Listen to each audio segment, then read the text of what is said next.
right, welcome to episode 22 of the Intermission podcast, the show where two film stews discuss classic, iconic, and obscure films from times gone by. We're your host, Oscar W. Fitchett.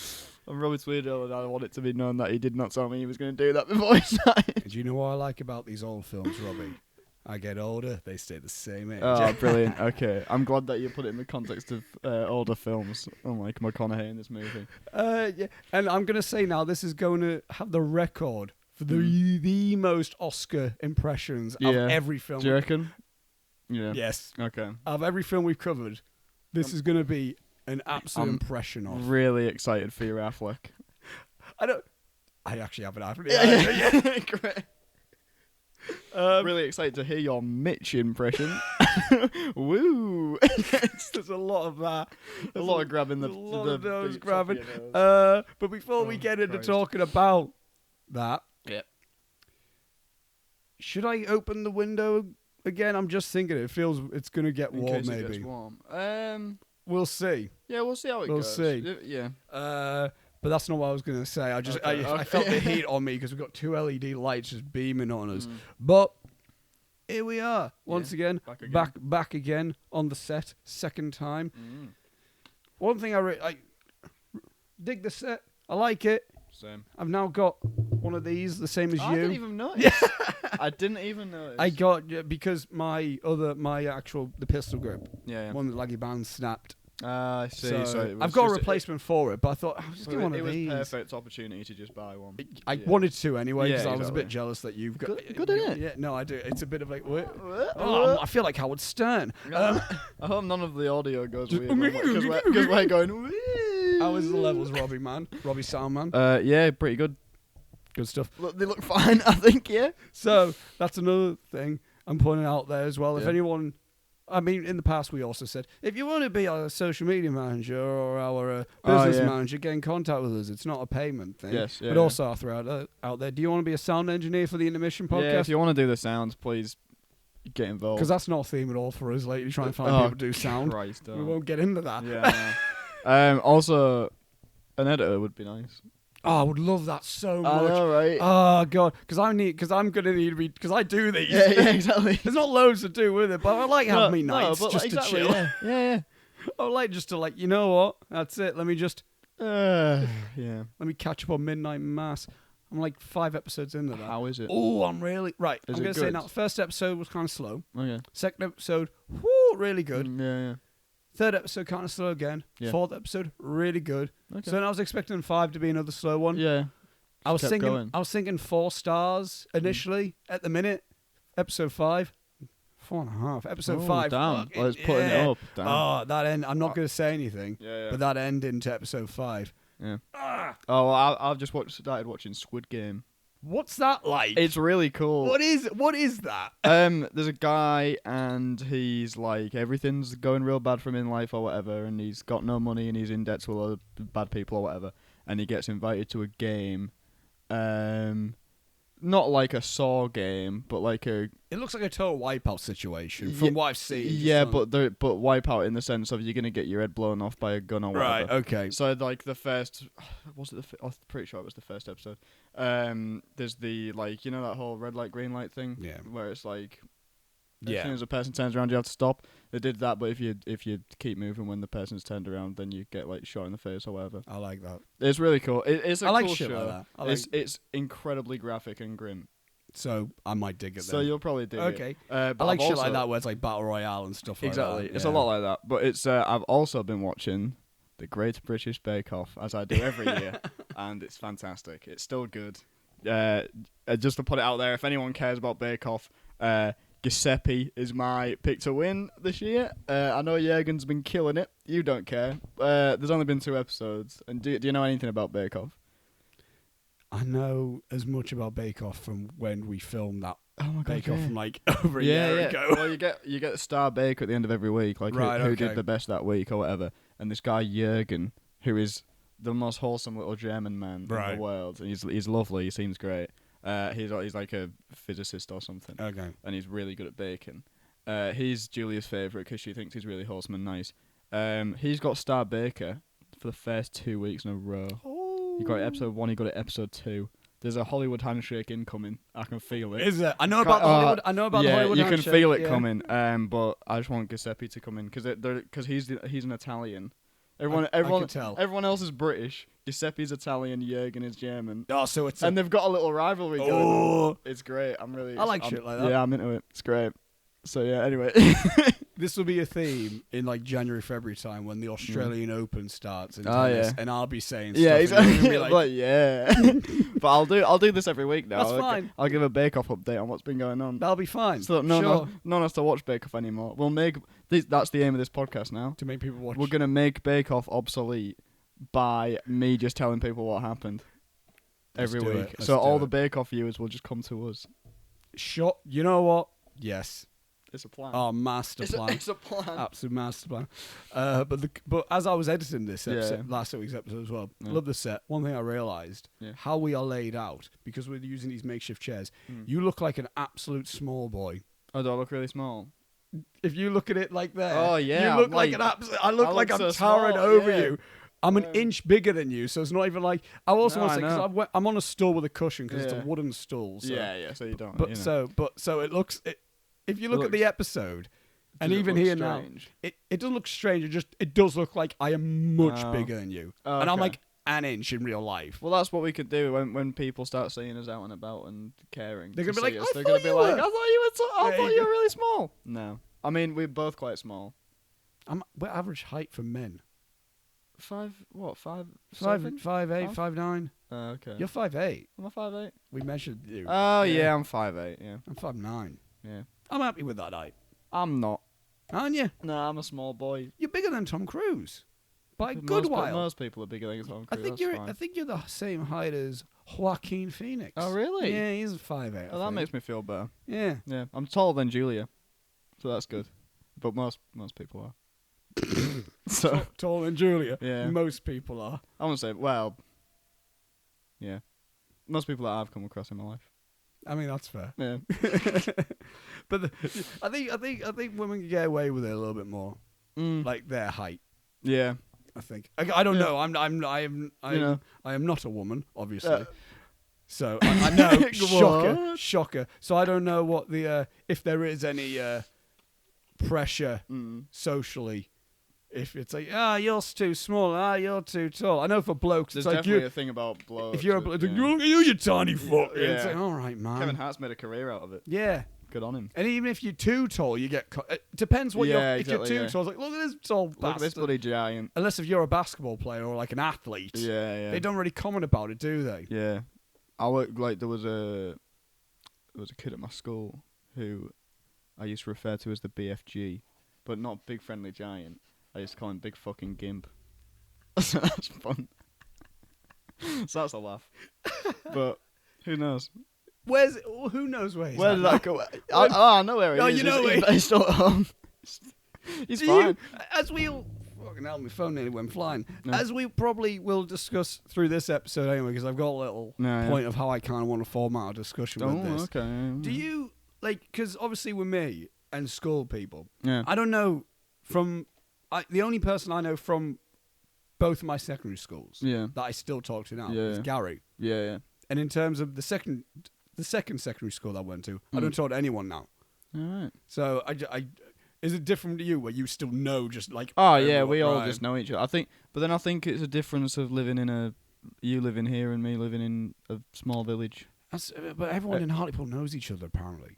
Oh really? I'm not the same. My dad can walk down. Me and my mum used to make a joke about where we'd be just walking anywhere, and then there would just be a random bloke that we've never seen in our lives, and they go, "All right, Neil." Goes, "All right," and then he just knows loads of people. But that's bizarre.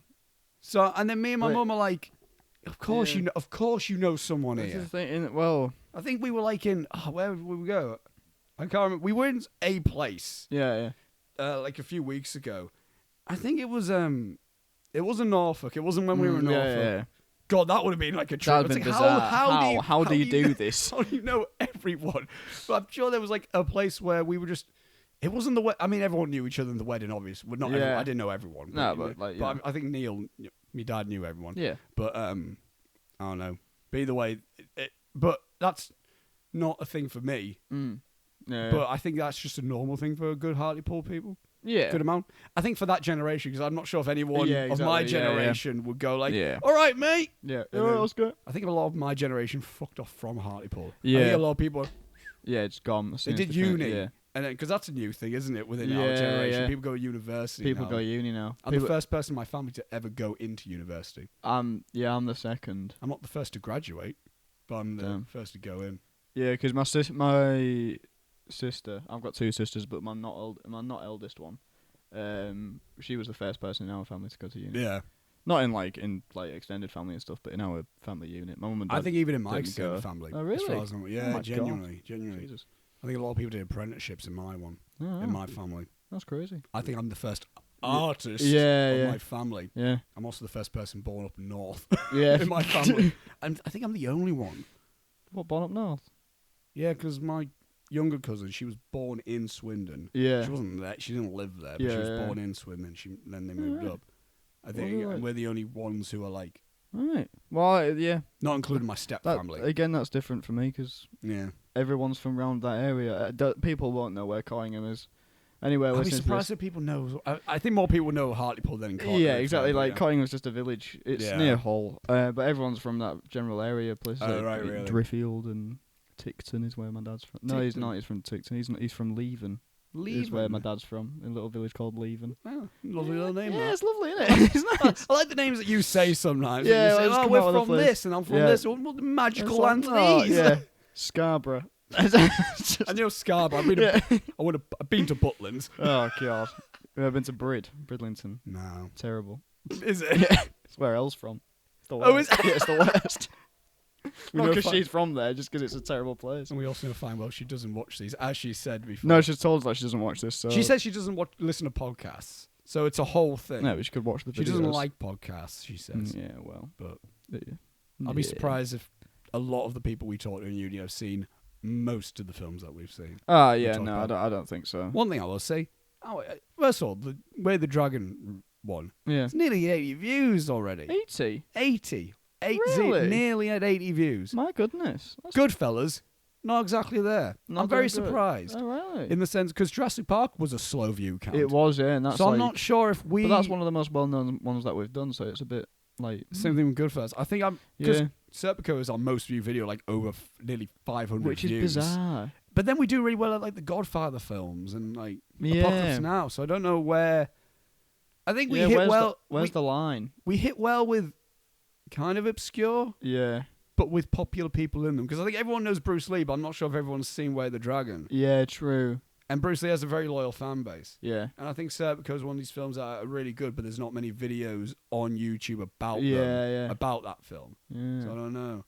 It's interesting. Yeah. It's weird. I don't try to hack the algorithm. Bloody YouTube metrics. I just look at the views. I'm Jesus. Yeah. Seven Samurai's go over 100 now. Is it really? Yeah. Which I am surprised at. Yeah, I as am. well. Yeah. Damn. But yeah, and a few things as well before we get into the discussion. I want to say, just remind people of what you can find within the description. First of all, links are still in there for mental health and help information. Yes. If you need help, there will be help. There is help in all the links found below. Again, I repeat, you have survived your worst days in your life. I just think people should keep that in mind, especially within this time where people are going back into education. Student stress is a thing. Yes. We know it. And I know how there's... We know it very well. And I know there will be new people starting university, people starting college, people starting secondary school. It's a scary time. I remember being in year 7. Yep. I remember being in year 7 going into secondary school where I was the only person from my primary school going in there. So I didn't have an already group of friends. Yeah. So terrifying, stressful. Same thing with college. It's all new. And same thing with university. It's all new. Yeah. And you don't get prepared for it until you're there. Exactly. And you go, wait, I need to do this. So I also want to point that out there. If you are feeling stressed this time, also look into what maybe counselling your education system has in place. That would be a good... Yeah, if you need it. Yeah, exactly. Because like usually at your unis, it's the... What is it called? Student services. Student services. They usually have stuff. Yeah. So if you do need anything, there is definitely help at the uni. Staff members are legitimately there to help you. Yeah, they may exactly. be scary to you. Yeah, but they're, But go to them. you get seen to someone. Yeah, it's literally their job. Yep. So, and also in the description is time codes. Even though we've been doing a good job at we have kept it down lately. But also if you want to see for 15 minutes. Yeah, that's crazy. I have a gut feeling this one might end up being a surprisingly long one. I don't know why, but also time codes in the description if you want to see where do we discuss specific things. Yep, and where the intermission is, because we're now doing an intermission where that's our dedicated space to just bullshit for a bit. Ramble for a bit, yeah. Have a little in between the intermission, spoiler discussion and the Letterboxd stuff. A little bit in there. If you don't want any of that, if you just want to know how long it is we discuss the film, that's in there. Also, Instagram links as well if you want to get in contact with us. If anything, best way to get in contact with us is to DM us through Instagram at the Intermission Podcast. That is also where that's the hub for all the updates we give in terms of what films will be on next, where you can watch the films as well if you're in the UK, and anything else that might end up being on there. Also, don't forget, if you're watching us on YouTube, don't forget to listen to us on Spotify, Apple Podcasts, and all the other podcast websites. Should we start doing the classic YouTuber like and subscribe? I'm going to say my next point is, is remember to subscribe to us, because also the percentage is very high in terms of people who watch us but aren't subscribed. What? We got 22 subscribers, and I'm fine with that. Yeah, good on you. Fine with that. Yeah. I would like a little bit more. Yeah. Just a little bit. Come on, lads. We got 50 odd people following us on Instagram. Yeah. Just come on, just hit the subscribe as well. Just jump over. Come on. Give us a star rating on Apple Podcasts as well. I believe that helps in terms of if they get recommended. Oh, really? I don't know Apple Podcasts as well as anything. I don't. I used to use it. I use Spotify. Spotify's my main. Yeah, Spotify's mine. That's right. And also, last thing, if you're new to the podcast, we discuss the films in full spoiler detail. So if you haven't seen this film that we're about to discuss, turn off now, go watch the film, and then come back, listen to us. But if you have seen the film, welcome. Hello. And the film. Brainy Specs. And the film that we are going to be discussing today is the 1993 coming-of-age film. I believe that was the closest thing I could call it. It's a coming-of-age film. Yeah, I'd say so. Dazed and Confused. Yes. Directed by Richard Linklater. Written by Richard Linklater.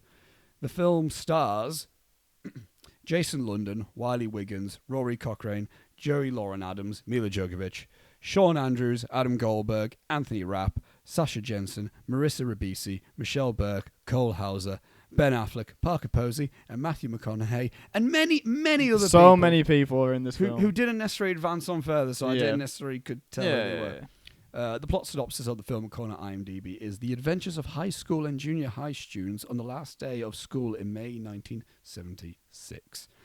Yeah, it's pretty bang on. Yeah. Accolades the film holds. It has a 98% on the tomato meter. I'm not sure if that's correct. I'll Google it right now. I'm not sure if I'm going to fact check you right now. I'm not sure if I've accidentally kept the one from City Lights on there. Oh my god. I have found it. The stinking liar. accolades the film holds is it has a 92% on the tomato meter and an audience score of 90% on Rotten Tomatoes. The film also has a 7.6 out of 10 on IMDb and a score of 3.9 out of 5 stars on Letterboxd.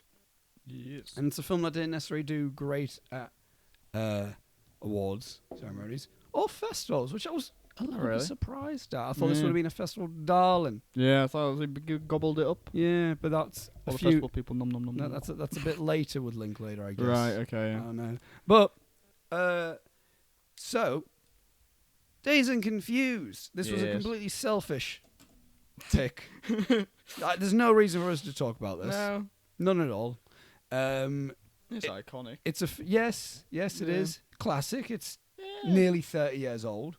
Yeah. And but also it's not like, I mean, we're extending summer a little bit longer because this is such a summery film. Oh my god, yeah. Which again, we'll end up discussing with it. Nights.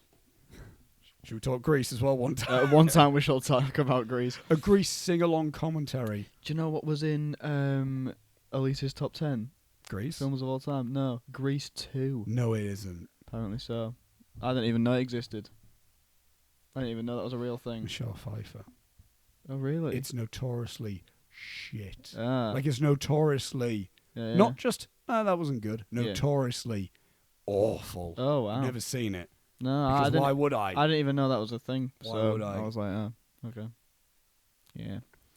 Dazed and Confused, however, Mm. is not. Yeah, sorry, it's not not notoriously shit. It's not notoriously shit at all. It's quite. It's a cult classic, I would say. Yeah, I'd say so. It's a film that my relationship with this film in particular, because this is also one of the other films, very few films that we've both seen prior to this podcast. Yeah. My relationship with this film is hang on, including today. Let me find because if you go on my Letterboxd, you can see my stats. If you're really that curious about all that stuff all the time, come on. You can't see mine because I forgot that I had Letterboxd. You forgot. I mean, you can still follow him. You can still follow me if you want, but there's like 2 reviews up there, and I don't know what my login is anymore. You forgot it, have you? Yeah, I've got no idea. Yeah, well. It's like, what did I review? Like Soul and Wonder Woman 1984. Yeah, one of them's good, one of them's bad. Yeah, exactly. And I'll keep my account at that for the rest of the time. I kind of dig that. One good like movie, that. one bad movie. Yeah. Here it is. I've now seen the film, I want to say 8 times now. Yeah. Because Holy I've logged it bejeebus. 7 times on Letterboxd. Yeah. But I think I saw it 1 time before I had Letterboxd. Right, okay. So, and I kind of grew to really love this film. Yeah, spoiler alert, I adore this flick. There's a reason why we're talking about this. Yes. And I can't remember when I think I watched it first in summer 2014. And Doug, I liked it. Yeah. And I know I liked it.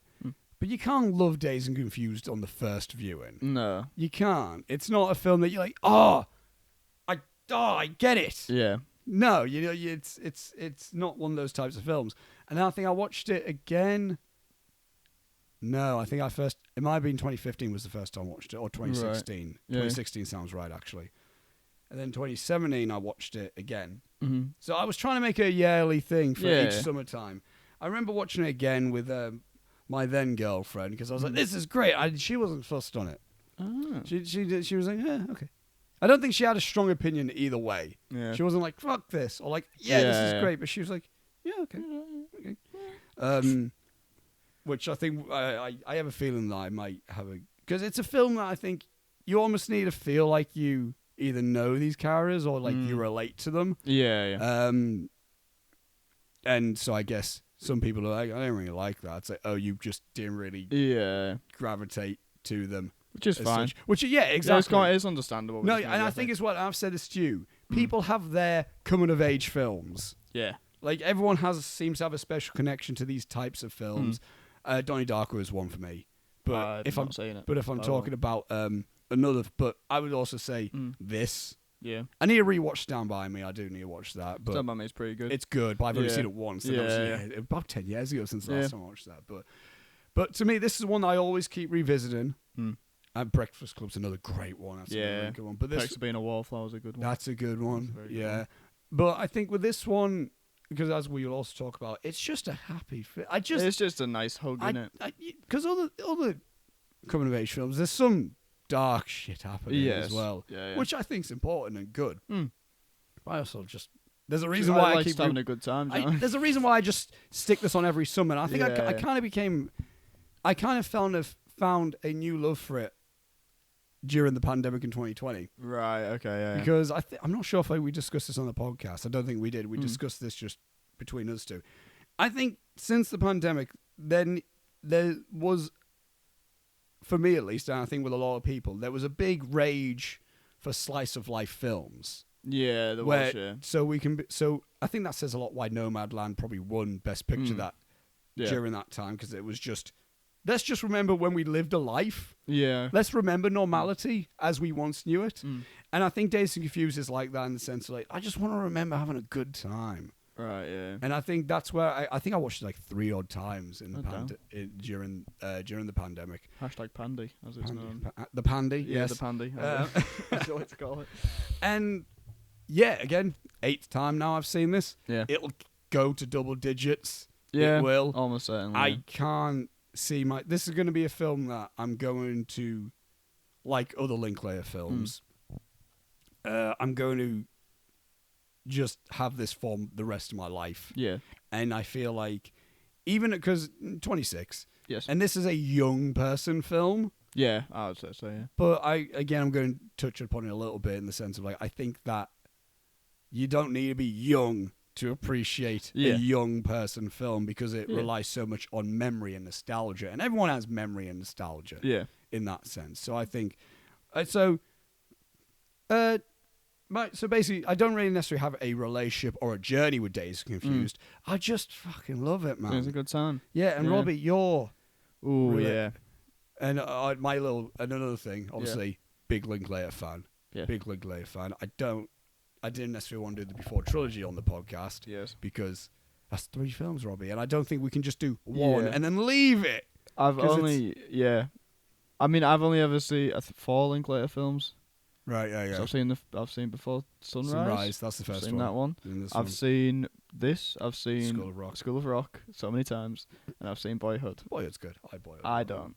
I can understand. I think it's real boring. No, it is. It is. But I don't mind. I appreciate the concept of filming it over an actual person's life or whatever. But it's real boring. No, it is. Yeah. School of Rock's good though. I need to rewatch it. Oh baby, it's so good. But you were Dazed Confused. Yeah, sorry, Dazed Confused. So, this is the second time I've seen this film. I saw it once before this. I can't remember why I saw it. I think it was just one of those nights where I was trying to get more into films. So my my go-to on those kind of nights were go on Netflix, go into the searched bit, and go into the critically acclaimed film section. Yeah. Which I've now learned, now that I do know a bit more about films, don't do that. Because there's some fucking shit on there. My God. That's generally the equivalent of me 10 years ago going on the IMDb top 250 exactly. and then just going, what's on here? Yeah. What's the best films ever? Yeah, because when you look at it, when you go on it now, if you look, it's like... They're not critically acclaimed, and it's like... I'm sure I saw one utter shite. Yeah, exactly. You see like some shit on there. There's like... I'm pretty sure Moulin Rouge was on there before. It's not good. No, I said it was nominated for awards, so I guess you can say it was critically acclaimed. To an extent. Wonder Woman was on there, the first one. Which is fine. It's not a bad movie. No, but it's not. It's not like. It's not what you're going to be looking for. Exactly. Is it? Yeah. So anyway, I found Dazed and Confused. I thought I've heard of that, but I don't know what it is. I saw Richard Linklater, and I thought, what's he directed? I saw School of Rock, and then you're like, oh, and so I was like, perfect. I love School of Rock. It's the best. One of these days, me and Leo are gonna make that sequel. It's gonna happen. Anyway, are we gonna end up doing a commentary of School of Rock with us 3? Yes, I hope so. I'd like to do that. We should. Yeah, because School of Rock's fucking great. I need to rewatch. That could be my rewatch, because I haven't seen that film since I was like a kid. Yeah, it's so good. Yeah. Anyway, so I watched it, really liked it, so it was great. It's like, it's one of those where... So, okay, this is an interest... I say an interesting point. I made a note of this and thought, this will be an interesting point on the podcast. So it could not be interesting at all. I'll be the judge. But, okay, so... When I usually hear the term, oh, it's a character-driven film, I think wanky and boring. And go, I'm probably not going to like this. And then I'll watch it, and then I think it's wanky and boring, I don't like it. Right? My eyes go wide open. Exactly. And I'm the first one there. Yeah, you go, what? A character-driven film? And I go, a character-driven film. Jesus. But... This is the only time where I found a film where I would describe it as a character-driven film because it's characters-driven. Yeah, there is no plot to this movie. No, nothing happens. No, but you just follow these characters and you get invested in them, right? So I would say it's a character-driven movie, but it's a character-driven movie done right because it actually remembers to also be entertaining. I think it's because there's multiple characters. Exactly. Do you think if we just followed Pink, that it would have been like, whoa, this film? Like just Pink. No, because that loses such a big aspect of the movie. Yeah. Because the whole like. I think I would have hated Pink if that was the case. Yeah. The whole sense of community in the movie. Yeah. Before we get further. Yeah. I'll let you finish your point. There, okay. Yeah. I kind of want to do this at the end of our discussion. Yeah. I want us to think, because I think this will be a fun little thing to think about. Yeah. I want us to think, who we would be. Yeah, okay. Who we would be, and then who the other person would be. So we'll save that until the very end while we're done talking about it. Because I think I saw someone in this, and I was like, that feels like Robbie. Oh, okay. Fair enough. So, so I thought it'd be a fun little thing to do at the end of that. Well, but yeah. The other thing I was going to say is, interestingly, and I'm sure we'll get onto it later on when we talk about what actually happens in the film more in depth. But my opinions on and feelings towards the ending of this movie, I've discovered this morning, have dramatically changed. As in, you don't like it? Yeah. Really? Which like the end? The end. With Mitch? No, not that end. The other end. Right, okay. When they're driving away. Okay. Yeah. I think getting older, this is a weird thing that I want to have a proper discussion about this when we do talk about the ending. But like, I think there's a weird generational thing and a weird thing now that I've gotten a bit older. Okay. That I now look at the ending and go, what the fuck are you doing? Okay. What are you doing? How old were you when you first watched this? I was 17. Okay, I was 17, I think I was 19. Yeah. When I first watched this. So we were and also that's an interesting because Linklater is a filmmaker who loves time, and I don't mean that how Nolan loves time.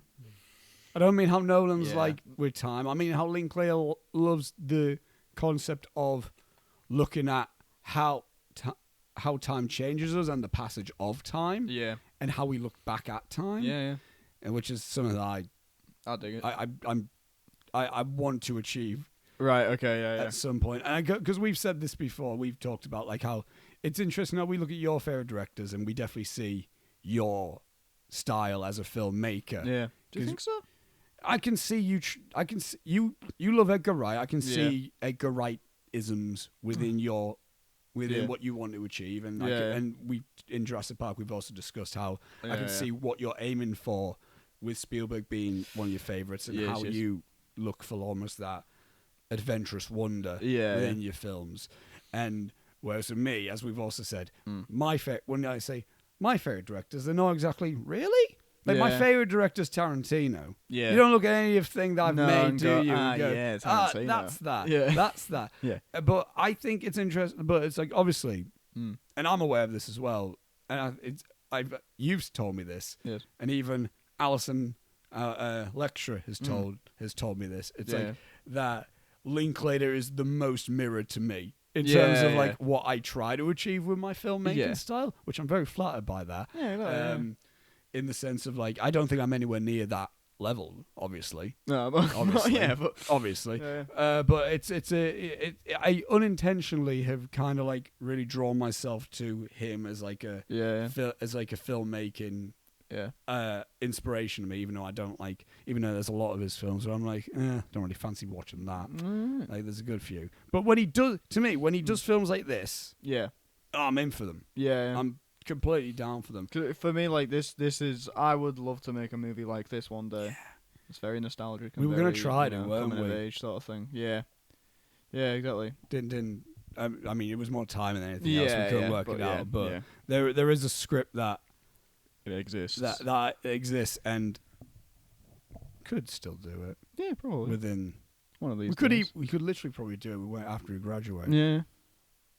I'll discuss with Joe about that. Yeah, we'll talk about it. But anyway, so the structure that I kind of want to go through with this thing, obviously, I think we will have things to talk about with the filmmaking and with the script thing of it. But I don't think this is necessarily going to be a film that we will end up analysing to the same extent of how we talk with other films. So I kind of think what would be quite fitting with this film, and also linking to Linklater's films, is how his films, and this film as well, is very high on a memory, like memories and thinking back. So I think it'd be fun to almost talk about points with this film, and then talk about maybe memories that we associate with moments like this. And have this cool. a bit more of like, because obviously I think this is the peak of the Hangout film. Yes, it is. This is the Hangout film. Yeah. And I think it would be more fitting, instead of trying to make this an analytical episode of the Intermission podcast, make this a hangout episode of the Intermission let's podcast. all just chill out for a minute. So, yeah. So, Lucky I brought this doobie. Oh, great. Imagine. Just get absolutely just so. Just becomes a Joe Rogan podcast for the day. Oh, God. So to start the pod. The fuck did you get that from? It's right there. It's right there. If for audio listeners, I just randomly pulled out a bottle of Jack. I was very confused. We need like beers and red Jesus. cups, don't we? We need like a little beer, like little like thing there, and then like I'm gonna sip this Lipton peach iced tea. Good stuff. One thing that I want to point out, and I don't think you can talk about the film without talking about this, is the soundtrack. Because Robbie, man, this music is just it. One thing. And we can go a little bit detaily, and I will go a bit analytical with the music within this, because I think there's one specific point where I'm like, that's a fucking cool moment with the music. Yeah. It's a killer soundtrack, first of all. Yes. And it perfectly encapsulates the time period and just that culture surrounding it. Because I taught my mum about the film sometimes. And I talk about the music, because I've recently in the past few years, I've really gone into music of the 60s and 70s.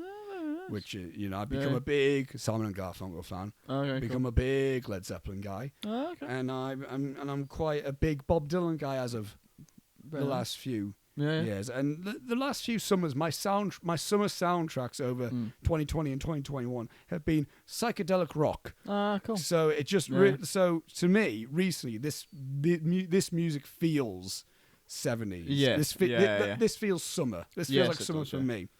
So I said to my mum about like, I'm not sure if you like the soundtrack of this, because to her she loved the 70s. That was when she was in her. That was when she was like 10, going into her 20s. Right. Okay. So she was coming of age in the 70s. Yeah. England, not America. And when I'm talking to, and then when I say, this soundtrack has Bob Dylan, it has this song from Bob Dylan, it has this song from Black Sabbath, it has this song from Kiss, and this, and she goes, I don't know any of them, and because she wasn't, but to her, she said rock and roll to her was just loud, angry music, and she wasn't like, she liked Queen, she liked Elton John, Did she liked the Beatles? No, she wasn't a Beatles person. No, how she described it to me, she was more glam rock. She liked like Michael Jackson. She had Michael Jackson's Thriller album. Right, she liked a lot of like. She liked Motown as well. So she liked more the poppy stuff. Yeah. So, which is, because obviously people go, that's like a proper 80s song. It's like, but what type of 80s song? Yeah. And I think that's also, because if you go, a film in the 70s, this isn't a film from like, the soundtrack isn't populated by the top 40 hits of the 1970s. This is specifically taking music from this type of culture where it's more, again, counterculture, teenagers. Yeah, exactly. And I'm from a complete just chill point of view, I just fucking love the music. Yeah. It's a good head bop. Because like you find yourself, I found myself anyway, singing along sometimes. I did several times. Just having a good time, and then it cuts to inside the car, and everyone else is singing along, and I'm it's like, fun. It's me and all my mates. That's exactly. We're all sat here having a good time. That's exactly. It's what it feels like, and I feel like you've also, when they're having banter and laughing and stuff, you also find yourself laughing along as if you're there. It's great. There's little like cutaways. There's little scenes that aren't even a full scene. There's like the one moment like when they're in the moon tower and they're just looking out, and then I forgot the dude's name, the proper stoner guy. I forgot his name. I need to look up his name. I can't remember. How he just goes like, how many people do you think are just fucking right now? And that's the scene. Yeah, that's the full bit. But it's like that's pretty funny. But it's like, I've had that conversation. But it's like little moments like that again, like it helps with the film. Yeah, the film is almost completely made up of little moments. Yes, exactly.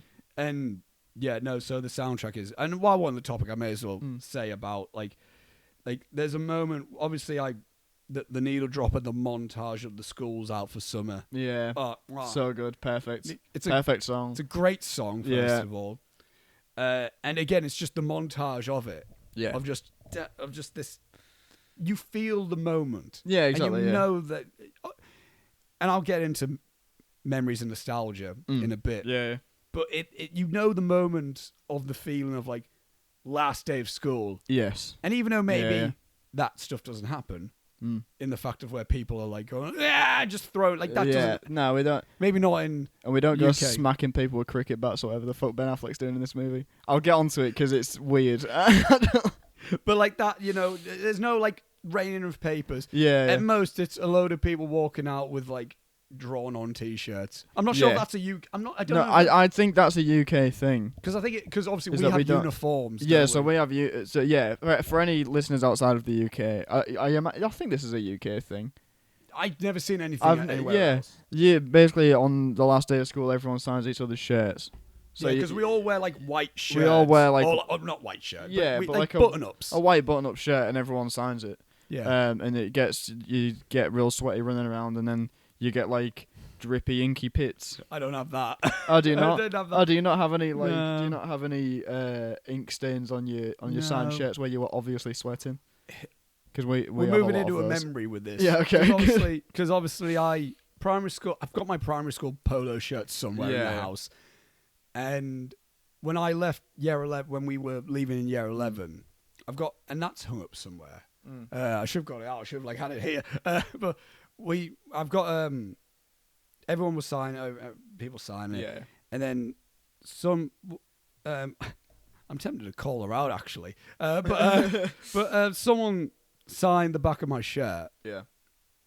And then someone went like, and then after that, being in the hall, and then I went back to the autistic unit. Yeah. Just to say goodbye to people, and then like, some of the teachers was like, "Who's drawn that on you?" And I was like, "Oh, what?" And then I heard, because I think some of my mates went like, "Yeah, there's a dick on your back." Oh, and I don't mean just like a little. Oh, like like almost a spine length dick on my back. So then one of the TAs in the autistic unit drew over it to make it look like a flower. Oh, brilliant! Because she was more of like the arty type. Yeah. If you look at it, you can tell it looks like. You can tell it was a dick. Yeah, but also it's like. But honestly, so there are so many. Cheers for that, Sarah. Yes, Sarah, you dick. I don't know who Sarah is. You heard it, Sarah. That's what I'm saying about her. She'll never see this. No, so many penises on shirts. It's like so many. So many. I've still got my shirt. I went through it not long ago, actually. I was showing Julia stuff because she was like, I love doing it. I've got a box in my bed of exactly. memories. I've got a memory box. I've got my yearbook. Yeah, I've got my yearbook. Yeah, that'll be. Sorry, can I bring up the yearbook for a second and talk directly to the camera? Okay, Leo, I think he won't be watching this. Just tell him. He'll be drunk by this time. What is it? 1:30 or whatever? 2:30? It's 20 to 3. Oh, Jesus. Anyway, Leo Bradley. Let me tell a story, everyone. In our yearbook, we got to vote for specific things. So there was like best lookalikes or whatever, and you picked the people that looked the best, which is really funny because there was one of my friends and this girl who didn't look alike at all, but we all bombarded the votes because we thought it'd be funny, and we wrote it down, and then it won, and it was second place was two identical twins, which was good. Anyway, so yeah, there was lots of little categories like that, and then it came to funniest, right? Funniest in the year group, right? And let me just say, right, I got a lot of votes for this, and I was very excited about it. Also, with me wanting to do comedy and stuff one day, like this, it was a big deal, right, for me as a little 15-year-old Rob. Yeah.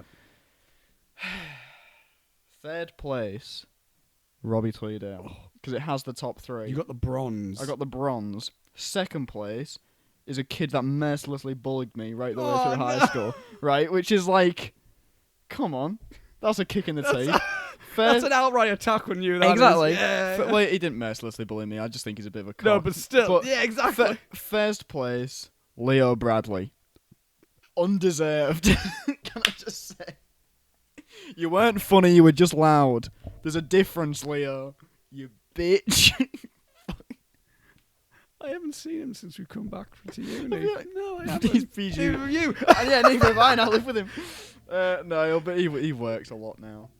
So who's to say? I'll see him at the park. If I get bored on a night, like really bored, I'll go walk around to the parking because I know that's where he'll be. Yeah. Yeah. So he got funniest, and it's bullshit. That's bullshit. I like Leo, and Leo's funny. I was so upset about it. He's funny when you two are like a double act. Exactly. Yeah. What's bloody? Sorry. I love you, Leo. I do. Yeah. What's Vic Reeves without Bob Mortimer?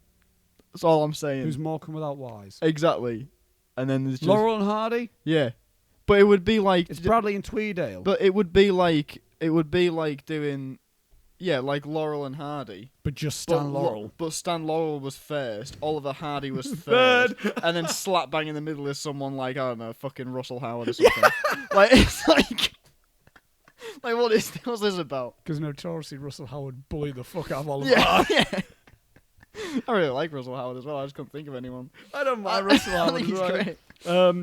But I want to say as well about music. About the music. Yeah, sorry, I went on a little. Yeah, no, that's fine. There. That's what this episode's gonna be, man.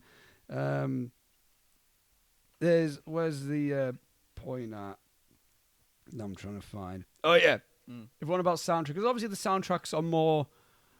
I'm not sure if there's necessarily an analyst, like if there's an analytical point to look at, like why specific songs play at specific moments, other than they are just fucking cool just songs. Good songs for the moment. But there's one moment where I'm like, oh, I never fucking noticed that. Yeah. Black Sabbath's Paranoid was used as the motif when the high schoolers was driving up with the freshmen to really? when it was at Hirschfeld. Yeah. It's when it's at night and it's like Ben Affleck pulls up with Benny. Yeah, and with his name, I forgot the other bloke. I can't remember. I can't remember the character's names. I'm gonna have to find them. But like the last panel, it's like down, down, down, down, down, down, and it's like I've never noticed. Paranoid is playing like screeches up, and then just the camera goes whoosh on like Affleck. It's like you're fucking dead, and like shit, and like Paranoid is playing. And it's like perfect. Okay, that's cool. Yeah, cool. That's cool. I love Affleck in this movie. You what? I love Affleck. Oh, he's so funny. He's so funny in this movie. And I've got quotes. Shall I just go through the quotes? Yeah, go through the quotes section. My favourite quotes that I look at and I quote. There's other ones where it's like, God damn you, Carl! There's little ones like that where I don't necessarily highlight them because they don't really add to it. But there's one where it's after the bit where is it Sabrina? No, not Sabrina. Mitch's sister. Yeah. Where she goes, hey, he's up on my brother. Okay, then. First a little smack there, and then like leaves him. And goes, oh, there's just a little bit of bullshit in that, right? Major bullshit. He's a dead man. He's fucking dead. Shotgun. Yeah. So good. So every time that scene happens, I'm there quoting to myself. Yeah. Like, oh, he's a major bullshit. He's dead. He's a fucking dead man. Shotgun. I fucking love Ben Affleck so much. Yes. Well, you know what? Underrated guy. Overall, yes. He gets shit. His 90s. No you look at his 90s. What a good fucking this. This. Mallrats was Chasing Amy. Same year as Good Will Hunting. Yeah, I was gonna say Good Will Hunting. Unreal. That's a good fucking. Yeah. And even you look at even up to now. Exactly. He was the best part of BVS. Yeah. I'll say it. 100%. He's good in Argo. Yeah. Gone Girl. Gone Girl's amazing. Yes. You know, I don't like The Town, but I like it. It's fine, but he's good. Yeah, but he's good in it. You know, it's just literally. I think it's cool to hate on him. Yeah, it just is. It's just Daredevil. Jersey Girl, but isn't Jersey Girl apparently all right? I haven't seen Jersey Girl. I don't know. But the director's cut Daredevil, isn't he? But it's not that bad. It's about as bad as a 2000s superhero movie. Yeah. I want to do a commentary on that. Yeah, the director's cut is like it's fine. It's is not, it? Well, it's not like it's not egregiously bad like the actual theatrical version is. Right. It's like about as good as like a, I don't know, like a Blade 1.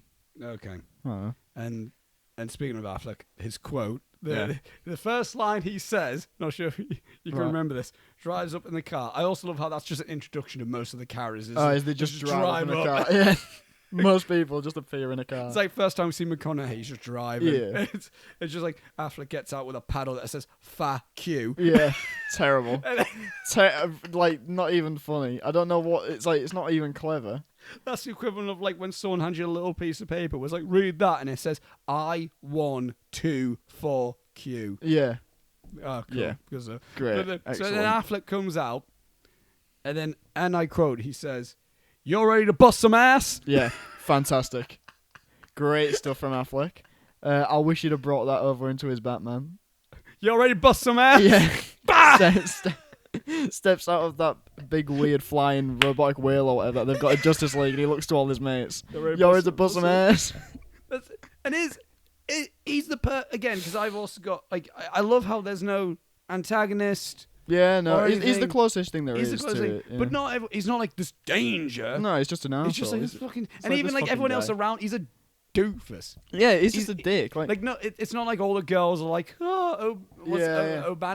Yeah, something like that. I've got the name here somewhere, but like, no, it's not. Everyone's like, oh, he's the hot shit. Yeah, he's just even like someone else. I think one of the kids at one point says that like, oh, what, he flunked senior year just so he could bully us again for another year or whatever. It's like, oh, so he's a fuck up. So he fucked up on his last year. He's a year older than everyone because he had to resit a year.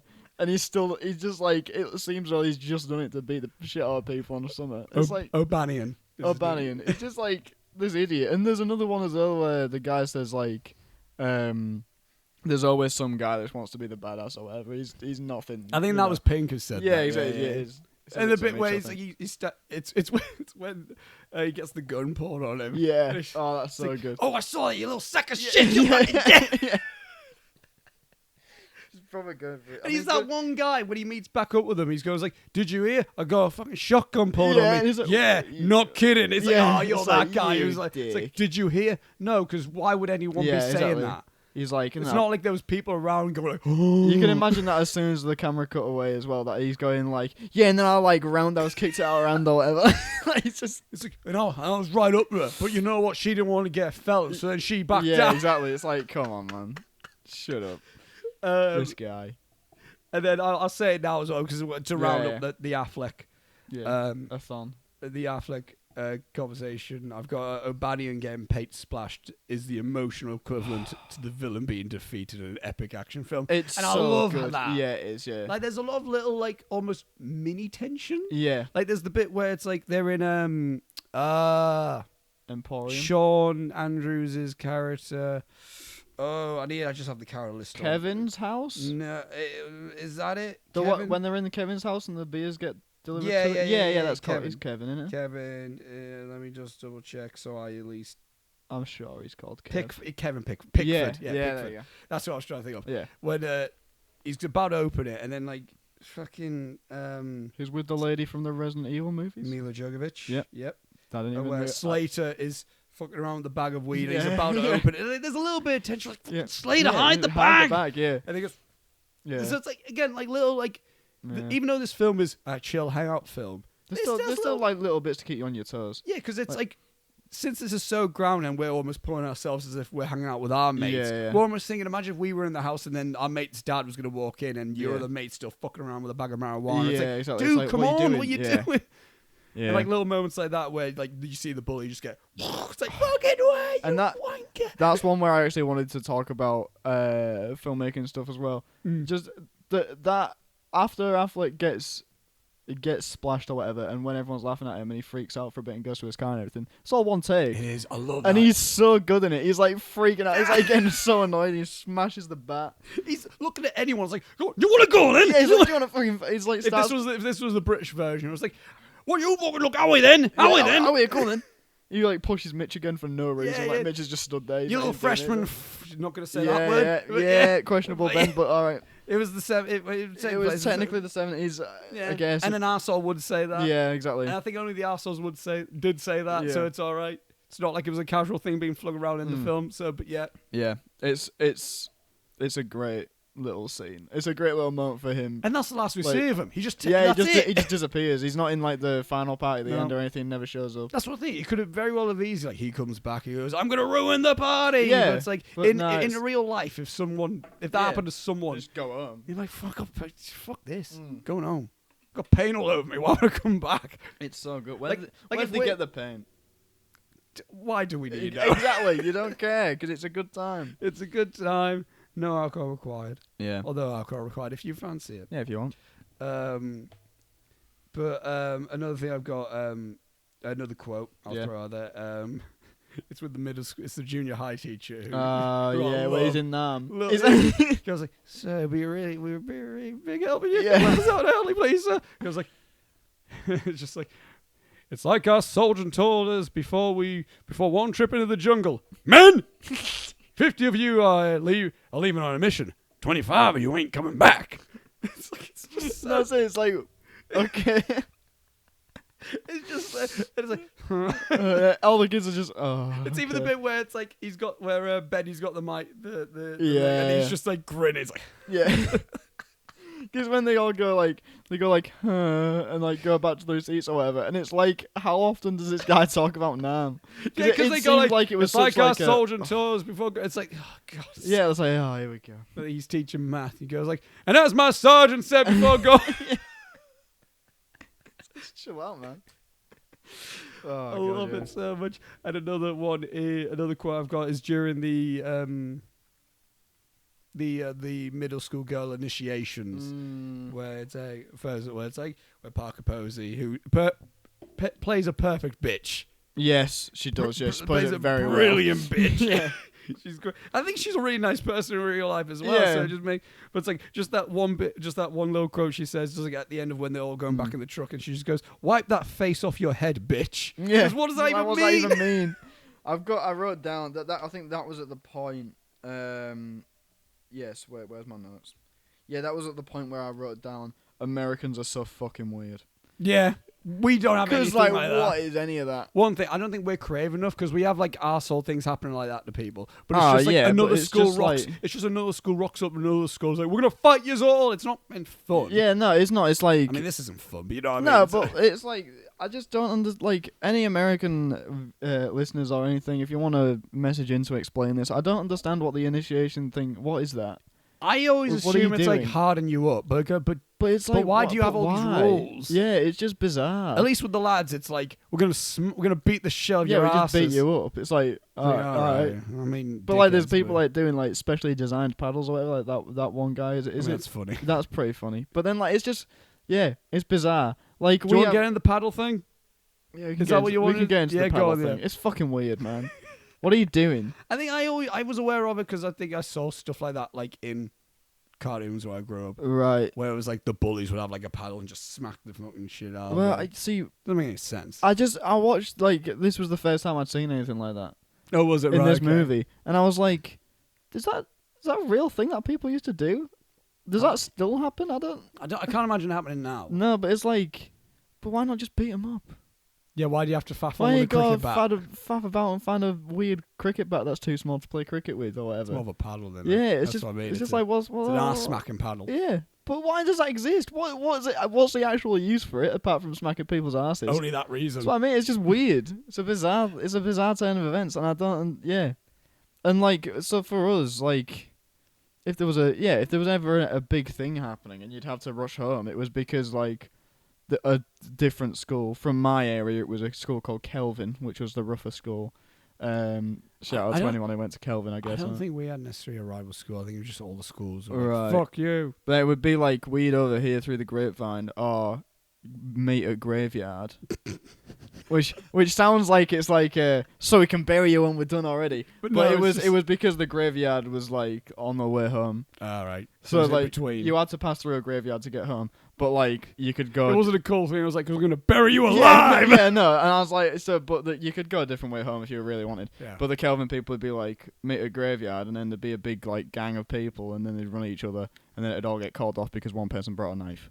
And then you'd have to. And then you'd have fun now. Yeah, and then you'd have to go home. Now but then it murder. What are you doing? It would be like you'd hear that someone's brought a knife, and you never actually knew if someone had brought a knife. And also, if they did, it was probably like a butter knife, but people freaked out.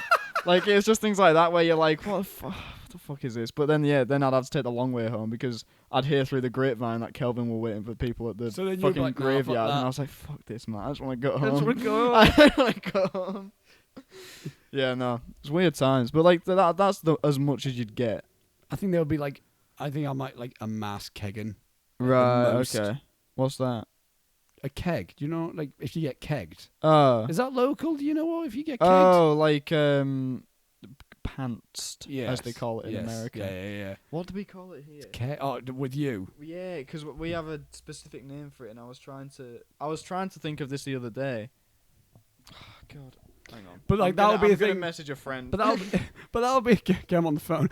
yeah, I'm gonna ring Leo. Give me a minute. Will they be in a? They'll be just about finished with the lecture. I'll ring him. Let me get him on the podcast. But yeah, that'll be a thing where it'll be like you'll be a year 8, and then like you hear like, oh, the year 10's just gonna be kegging us after school. Exactly, yeah, and you're like, you're on the podcast currently. I mean, me and Oscar are recording a podcast. Oh, you're recording. Okay. Yeah. What did we used to? Hello, Intermission. Well. Yeah, great. What did we used to call it when someone pulls someone's trousers down at school? Oh, D-bag. D-bag. That's it. D-bag. Yeah, thank you. Thank you, Leo. I was trying to think of the word, but I couldn't think about it. Yeah, little D-bag. Yeah, little. Trousers away. All hell breaks loose. Yeah, that's what it's all about, baby. Yeah, baby. In a playful way. I don't know. Yeah, man. Yeah. I am in a lecture, so I'm gonna let you. All right. See you in a bit, mate. Enjoy it. Bye, Leo. Okay, see you in a bit, babe. Bye. That's funny. Let's That. get on him. Who do you have? Lee? Probably Lee if he was answering the phone. Yeah, they would. It's probably Lee. But yeah, so Sorry about that. but yeah, it would just you hear like you being year 8, like, oh yeah, Ted's just gonna like, start kicking us after school. Why? Oh no, there's the one that we had. Whenever it snowed. Did you have this? So we had a lot of things when it snowed. yeah, so we had our like the field at the back of our school. Right. So it went like it was like grass and then a big hill and a higher bit of grass. Right. And all of the year 11s, the top dogs of the school, would stand on the top of the hill, and all the other weird little year 8 peasants would all be at the bottom. And then you'd be throwing snowballs at each other for a bit. I'm sorry. You'd be throwing snowballs at each other for a bit, and then after about 5 minutes, the year 11s would go, all right, let's do it then. And then fucking sprint at you, and then just grab everyone and whitewash them. We've never had that. Did you not? No. Oh, you like rugby tackle people down, like push them into the snow and that. It was called whitewashing. That sounds funny as fuck. It's not. Well, it's funny when you're year 11. Yeah. Up until that point. It's like this film. It's like it's funny if you're one of the seniors. Yeah, exactly. And if you get to like year 10 or whatever, and if you like the people in the year above like seem to think that you're okay, then you actually get to go on that team a year early or whatever. But yeah, it's awful. There was one time when I got picked up. So we had what was. Were you a small kid? Ah, yeah. Right. Okay. Yeah. So there was a bit where the teachers, and I get made fun of this specifically by my friend Aidan for a lot, right? Because he was involved. But there was teachers knew that this happened, and instead the junior high teacher just no, exactly. But instead of it just being like, all right, no more snowball fights, it was instead there's this patch of concrete over here, and that's called the safe zone. And so if anyone goes into there, you can't get them, right? Which is it's stupid, right? Why did they just say don't do that? Yeah. So I was getting run at by a year 11 along with someone. Oh no, it wasn't even a year 11. It was a friend. It was not a friend. A kid that I used to go to school with. We'll call him Rodney Wallace Parkinson, right? RWP. Yeah, specifically because I used to call him basically. So he had those initials, and instead I would call him, for example, Rodney Wallace Pussy, because I thought it was funny. Because right? Because I'm really funny. And I called him that once when it was snowing, and then him and Aidan came running after me. Right. And he picked me up, and I was on the concrete, and I went, no, I'm in the safe zone. Tell me they lobbed you out and he of the just safe zone. He just threw me onto the concrete.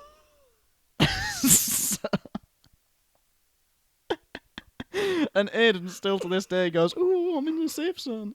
Fuck off. Yeah. What I would hear, because I would get away with it. You learn a lot about what I used to do at school. It was just, it was a rough time. School's rough in Cottingham, you know. Because I would get away with it when I would be for the most part I would be in the autistic unit. Yeah. So I'd go away with being involved with all that shit. Yeah. But I would hear about when it would be snowing. Yeah. Obviously, people start lobbing shit at people. Yeah. But then what I would hear about, some lads would find it very amusing, Mm. and I mean rugby year 10 lads All right, yeah. would find it very amusing to specifically target year 9 younger lasses. All right. And try like corner them in a corner and then start lobbing snowballs at them.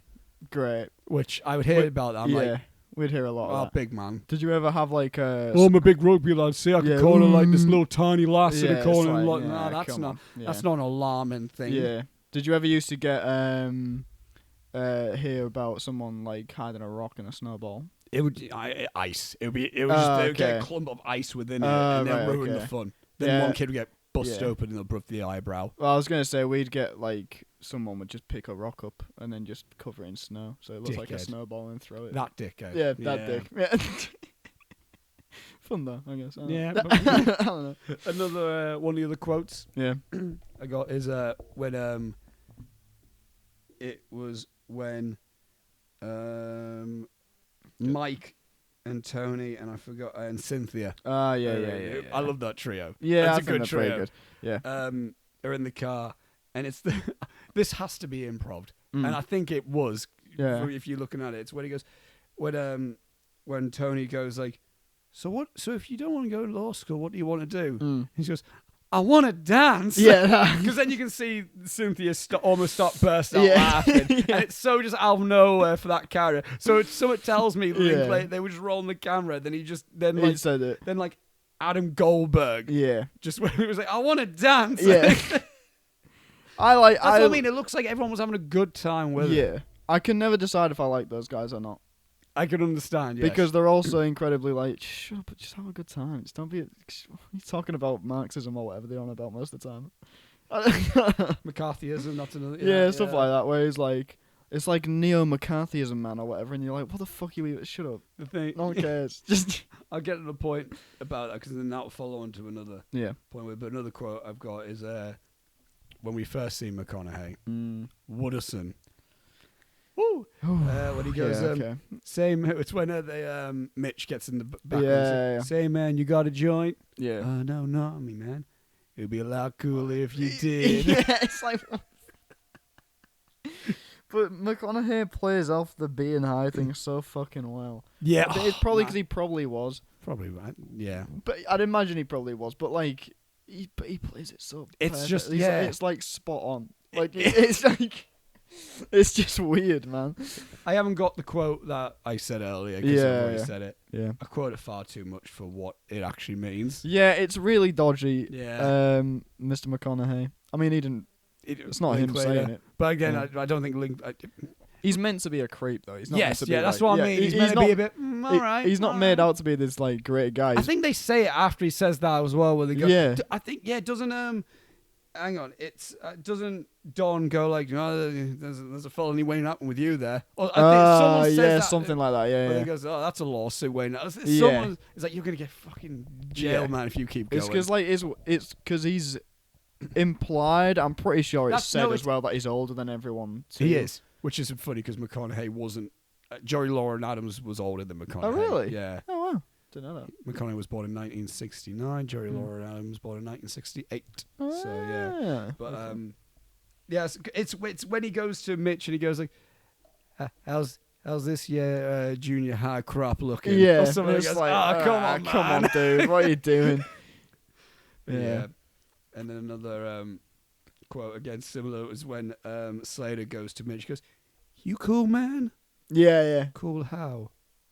Yeah. All right. He's asking if you smoke weed. It's like, oh, like dope? No, I haven't, but you know. I love the bit when he goes when the girls like pull up in a car. That's my next quote. Yeah, and he goes, check you later. Check you later. And they're like, and then Don's like, man, why is it with that shit? Check you later.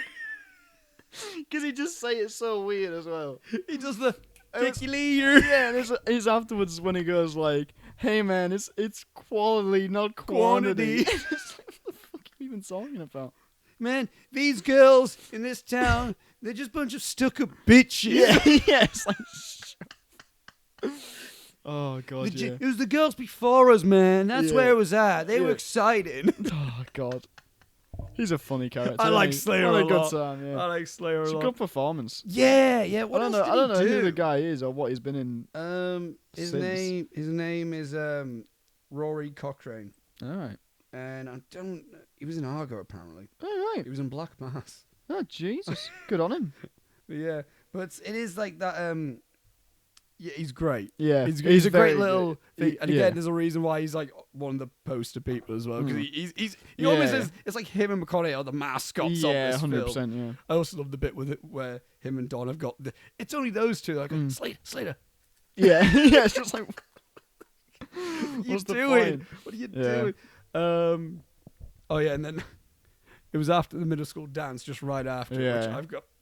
That's in the section. My other section is memories section Right, related okay, to yeah. moments, but it's right after where they get Hirschfelder. And he goes it's like I was getting there, man. I had my hand up her shirt. Yeah. It's so like what? But yeah. you know, it's like I remember kids. I remember when Yeah. that was the Yeah, mindset yeah. at that age. Yeah, It's, I'm 100%. getting passed on the hand, man. Come Yeah. on. It was like that at like house parties and stuff. Yeah. Usually, you know, and it's bizarre. It's a weird little thing. House parties when you're growing up. I didn't go in any Yes. growing up. Oh, they're so strange. My uni life is the first time I've been to house parties. Really? Yeah, I kind of went to a few when I was Yeah. like 20, 21, Okay. but not massively. So this is really. That was all my element. Yeah. At that point, it's ever since I've gone to uni. Yeah. It was like I've been looking back and I got like, fuck, I kind of wish I did more Yeah. in my earlier 20s and my later Yeah. teens. So I'm kind of. Well, because like I'm not exactly Wooderson. It didn't feel weird at the time, but like looking back on it, it's kind of weird. Our first like house party started happening when we were like 15 for me and my friends. You see, I mates round them for a sleepover. Yeah, And we would come around and play video games, Yeah. and we would watch horror films. Oh, obviously, because we weren't of age, there was no alcohol involved. But yeah, right. me and Leo talk about it now, and we're like, we started doing the house parties and stuff very young, didn't we? And we're like, yeah, actually. And it always was really weird as well. I threw up under a Christmas tree once by accident. That was good. Obviously, I wouldn't have done it on purpose, but Yeah, it's like, guys, watch this. yeah, yeah. There was no presents under yet, so it was fine. I'll say okay. Yeah, so yeah. And then the next bit of quotes. Mm. The final quote I kind of want to save to the very end because I think Yeah. we might have some interesting things to talk about at the end Okay. from what you've said. Yeah. But the last two quotes do happen towards the end. Okay. That I got here the quote where it's where Anthony Rapp's character Tony Yeah. is talking to, is it Sabrina? Sabrina. The Yes. Yeah. Where he goes where he says sure, nice to pile on some old pancakes and syrup after a night of beer drinking. Not gonna lie, that does sound pretty That fucking sounds pretty neat. great. That Yeah, that sounds sounds fantastic. Like you're just out all night. He Yeah. goes like, oh, sun's coming, let's get breakfast. I've never done that. That Yeah, sounds no. fucking. That'll be fucking. Well, we realistically could have done that on Thursday, couldn't yeah, we? we could have done. I've done it before, but like a full English Oh yeah. before, where we've gone just straight to wherever and we're still in whatever we're wearing. Yeah. And it's not fun. Isn't it? No, it sounds like it would be fun, but you're all. That sounds like my thing. I don't know why. That Yeah. sounds like something. It sounds like it would be fun until you realise that you've just missed a night of sleep, and then you're like, and oh. it catches up with you around like 8 o'clock in the morning, and you're like, "What the? Why do I do this? Why have I done But this?" then to you do myself?" it again. And Yeah, and then you never want to drink again, but then you do the next night because your friend goes, come on now. the majority and of you the go, nights, the majority of that time is good though. To be fair. I think. Yeah, it's good. Although yeah. the next day is a bit. Did you feel rough after last week? No, I didn't. We should talk about that in the intermission section Yeah, because okay, we mentioned last week when we're going out tonight. Yeah, so we'll I talk felt about that. awful. which it'll fit in well with the Yes. theme of this. Yeah. And the last quote before the very last quote, which Yes. I'll say Mhm. is McConaughey's thing where he goes, "You just gotta keep living, man. LIVIN." yeah. I enjoy that. Love it. It's nice. Love it, which is kind of just my motto. Yeah. In anything really. Yeah. And Just gotta keep living. Hmm? Just gotta keep living. LIVIN. Yeah. You missed the G. Shut up. Yeah. Shut up about it. And the next section, I got a little section because one thing I do really love about this film, I noted to myself, like one of the best things about the characters in this film is that I feel like I would know some variation of them in my own life. Yes. Every character, I think, I've known someone like you. I've Yeah, met someone yeah. like you. I know someone like you. Like, again, Slater. There was a guy who I knew who was basically Slater. Oh, okay. Looks as well. Like pretty much, yeah. Basically Yeah. Slater.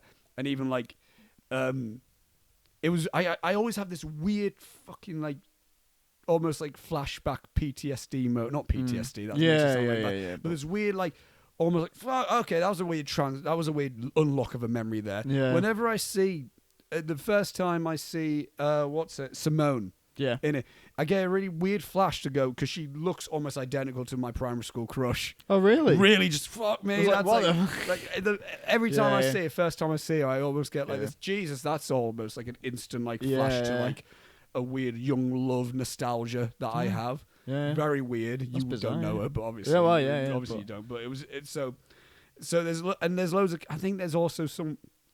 One, I think Don looks like someone like almost identical to someone I know as well. Yeah. So I think that's why I always kind of like I do come back to this film because I go, yep, I remember you, I remember you, I Yeah, remember you, and also so then thus these are the moments that almost unlock Yeah. memories to me. Mm. And for example, I've got one moment, the dream conversation that Tony Alright. and Yeah. thing have Yeah. eerily feels like something that I've had a conversation I've had before. Not the dream. I was gonna say, Not the dream. Surely not. Not the dream. But I've had conversation before when a mate of mine went, Yeah. I've had this weird dream. I go, Yeah. what is it? And then they start, they go, nah, don't worry about it. I was like, well, don't fucking, you're Yeah, telling me. Come on. Come on. Yeah. And I also love that bit in the scene where he says, he goes, maybe it's best not to think more. But Yeah, and he just goes, then yeah, he yeah, walks don't off and he think goes, Jesus. I haven't dreamt I fucked a female Abraham I was Lincoln. gonna say, okay, good. No, but like, Excellent. again, like, I'm not, like, I think I've had that conversation with you where I've just went like, I've had this stupidly weird dream. Yeah. And then we both, and now I tell you about it, and we both like, what a fucking odd thing that is. Yeah, exactly. I had one of them Yeah. as well. I have them all the time, but it's like, yeah, dreams are weird, man. Yeah. I think that's also sick. Like, obviously, people go, like, they tell you what they dream. Yeah, They go, yeah. like, it was only a dream, though. So, well, yeah, we're not going to fucking judge Yeah, you for exactly. your dream. But this is but this is a thing. This is off topic and not particularly interesting. But the Hero of a Thousand Faces, Joseph Campbell book, I was Right. reading. Like the first 2 chapters are all about dreams, and how they actually inform your inform you about what your subconscious is actually thinking about and whatever. Oh, really? And you should listen to your dreams because they tell you this, and this about what you are. And as an artist, you should take that in and use it into what you actually want to do with your work and stuff. I should do. It's really interesting. I've got a piece of notepaper somewhere Yeah. that I was going to start writing down very significant dreams that Yeah, when yeah. NCI woke up. Yeah. I wrote them because I realized, because that's why whenever I watch a Charlie Kaufman film, it almost feels like I get a feeling while watching his films that I do when I have a very vivid dream in my head. Yeah. Because they're always a bit strange and odd. Yeah. But there's always a sense of like realism attached to it. Yeah. Like I get that feeling when I watch Her or Eternal Sunshine. Yeah, Well, it's an yeah. odd concept, but Oh, like, it yeah, only but you feels like Yeah. really personal at the same time. I should do that more often actually, because then I might end up having more film ideas. Yeah, I was like, so- that'll yeah. be fucking Yeah, cool. I'll that'd just be do cool. that. I'll Yeah. just do that. But this will get linked. This is going to be a bit of a link in terms of nostalgia. Yeah. And memories in that sense. I put, even though I've never experienced these exact moments or grew up in this time period Yeah. or watched this film from a young age, this is a new film in terms of my life. And Yeah, again, yeah. I didn't grow up in the 70s. I Yeah. wasn't around, and I wasn't around properly in the 90s enough to watch a film like this No, or exactly. anything. Yeah. And I never necessarily had these experiences in terms of this exact moment of like, again, we said like, we might get chased with snowballs. Yeah, instead exactly, of yeah. getting chased with arse paddles. Yeah, exactly, Or yeah, something yeah, like yeah. that. However, the whole film does such an incredible job at evoking the sense of nostalgia and feelings of the teenage times. Right. And what I've noted is it's almost like emo and post-punk music. Yeah. And because I saw a really good video essay by Alpha Media. All right. I don't know. He talks about, he's a music guy. He talks Right, about okay, music. yeah. And he talked about how emo music isn't just a phase, and even though even though that's nostalgic music, Yeah. there's still a lot of people like young teenagers now who are finding that music and yeah, resonating with it. No, I'd So agree it's with like that. it didn't come out from their time, No, but they still have an attachment to it. it's like me with Billy Joel. Yeah. Like my Yeah. favorite artist of all time is Billy Joel. Yeah, I didn't grow up exactly. in the 80s. I don't know shit. Yeah, exactly. And the thing is, this specifically as well, if you listen to lyrics of like emo or post-punk music, they all have lyrics that are related to extreme anxiety feelings that you will have in teenage years.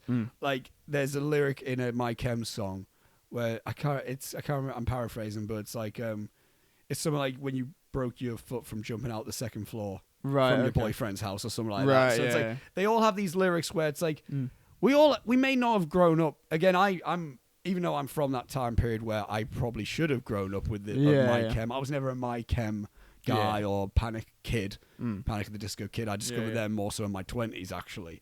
But they, oddly enough, all these songs have lyrics and stories that we can relate to in the sense of like, because they also have like a fun energy to them as well, that like you almost kind of just want to get up and just like dance about to it, and almost have like again the story and the lyrics that are being told are like, yeah, that's like a moment, I remember that type of moment.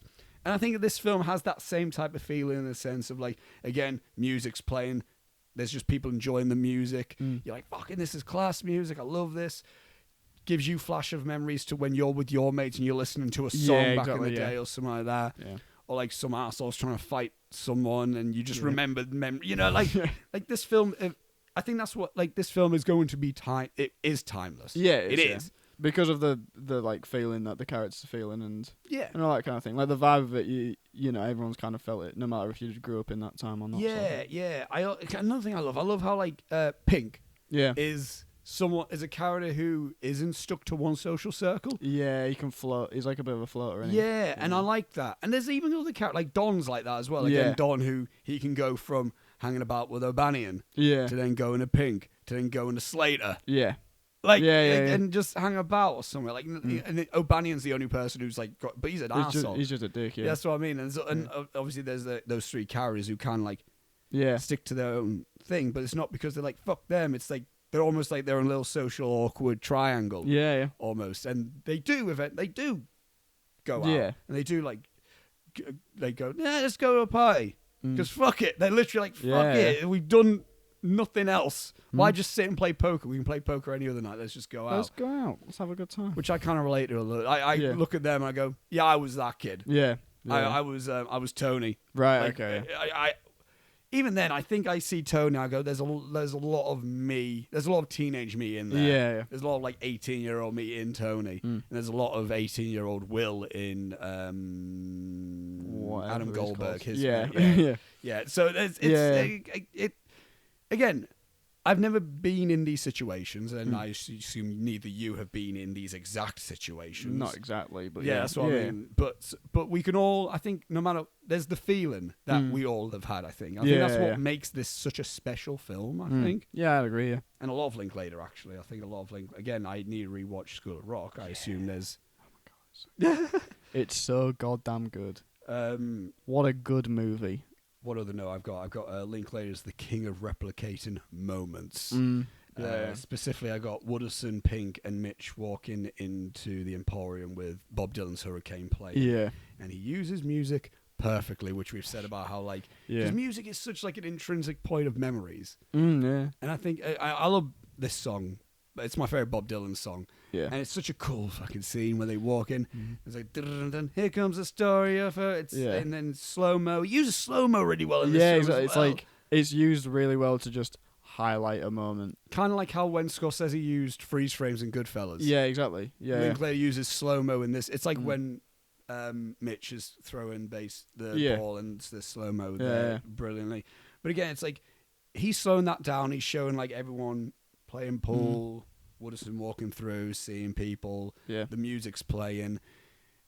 We all have moments where we hear a song and we go, I remember when this thing happened. Even moments where it's like, if we hear another song, we go, fuck that moment in my life. Like there's some artists where I just can never listen to in my life now because I just only associate them with a bad moment in my life. Right, okay. But like, example, I get shot on by Lewis that I listen to Creed.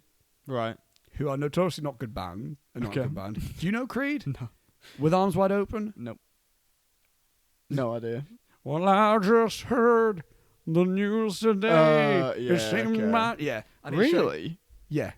Right. Okay. As in really to what I like them? Yeah. Yeah, no, because I listened, again, I listened to them when I was a teenager loads. Like them and Right, Nickelback. Okay. Yeah. Again, Notoriously, another Yes, notorious yeah. bad band. Yeah. But they were almost the music that I listened to when I was like 13, 14. Right. Okay. And a lot of their music was played in wrestling tribute videos yeah. in like, early YouTube, Yeah. like 240p. Yeah. And then like My Sacrifice would get played in a tribute video to Yeah. a then deceased wrestler that someone would make. Yeah. So I just associate them as these fucking like epic tracks. I still really dig the songs. They're not good. Yeah. I wouldn't even say that. Yeah. They're not. If someone goes, "They're shit," I'm not arguing with you. Yeah, but then But everything's got its value. But also, I then rediscovered them like when I was like 19, 20. Right. And then me and Will ended up further bonding over listening to them because then we first then started taking the piss of the music videos because that's a funny thing to do, Robbie. Oh God, we need to do that. I need to show you their music videos at some point because oh my God, just the worst. oh they're fun. They're so funny. Scott Stapp thinks he's literally Jesus Christ. Oh, brilliant. Oh, it's so funny. So that's how that's. So we started.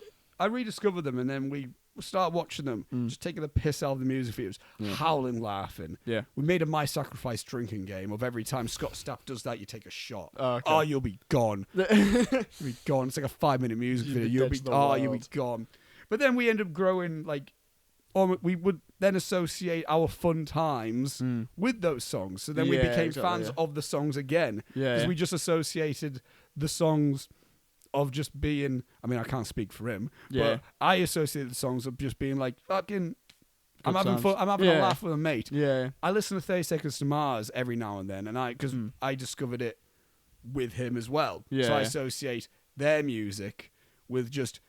of like staying up late at night with Will, chilling, watching 30 Seconds to Mars music videos and listening to the music. Yeah. So I think like everyone has that. I think. Yeah.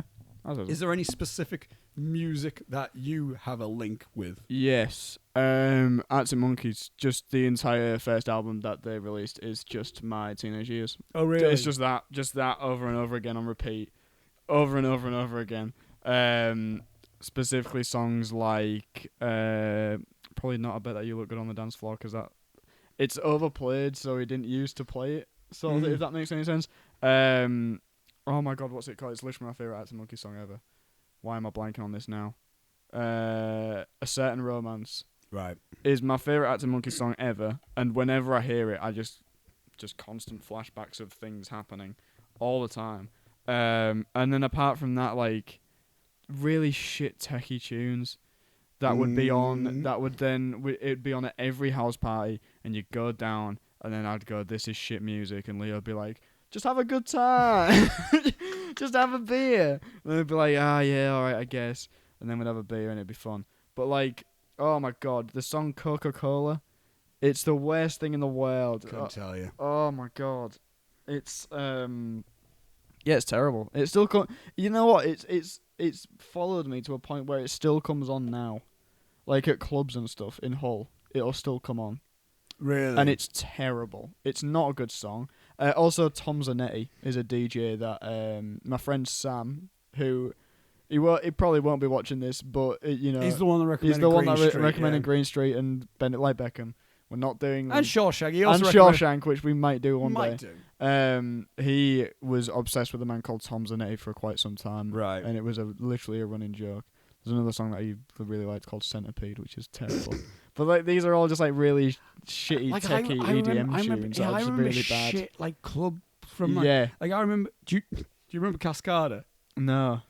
It was like now you're gone. Oh, I realize my love for you. No, that was Bass Hunter. Yes. Who the fuck was Cascada? I forgot.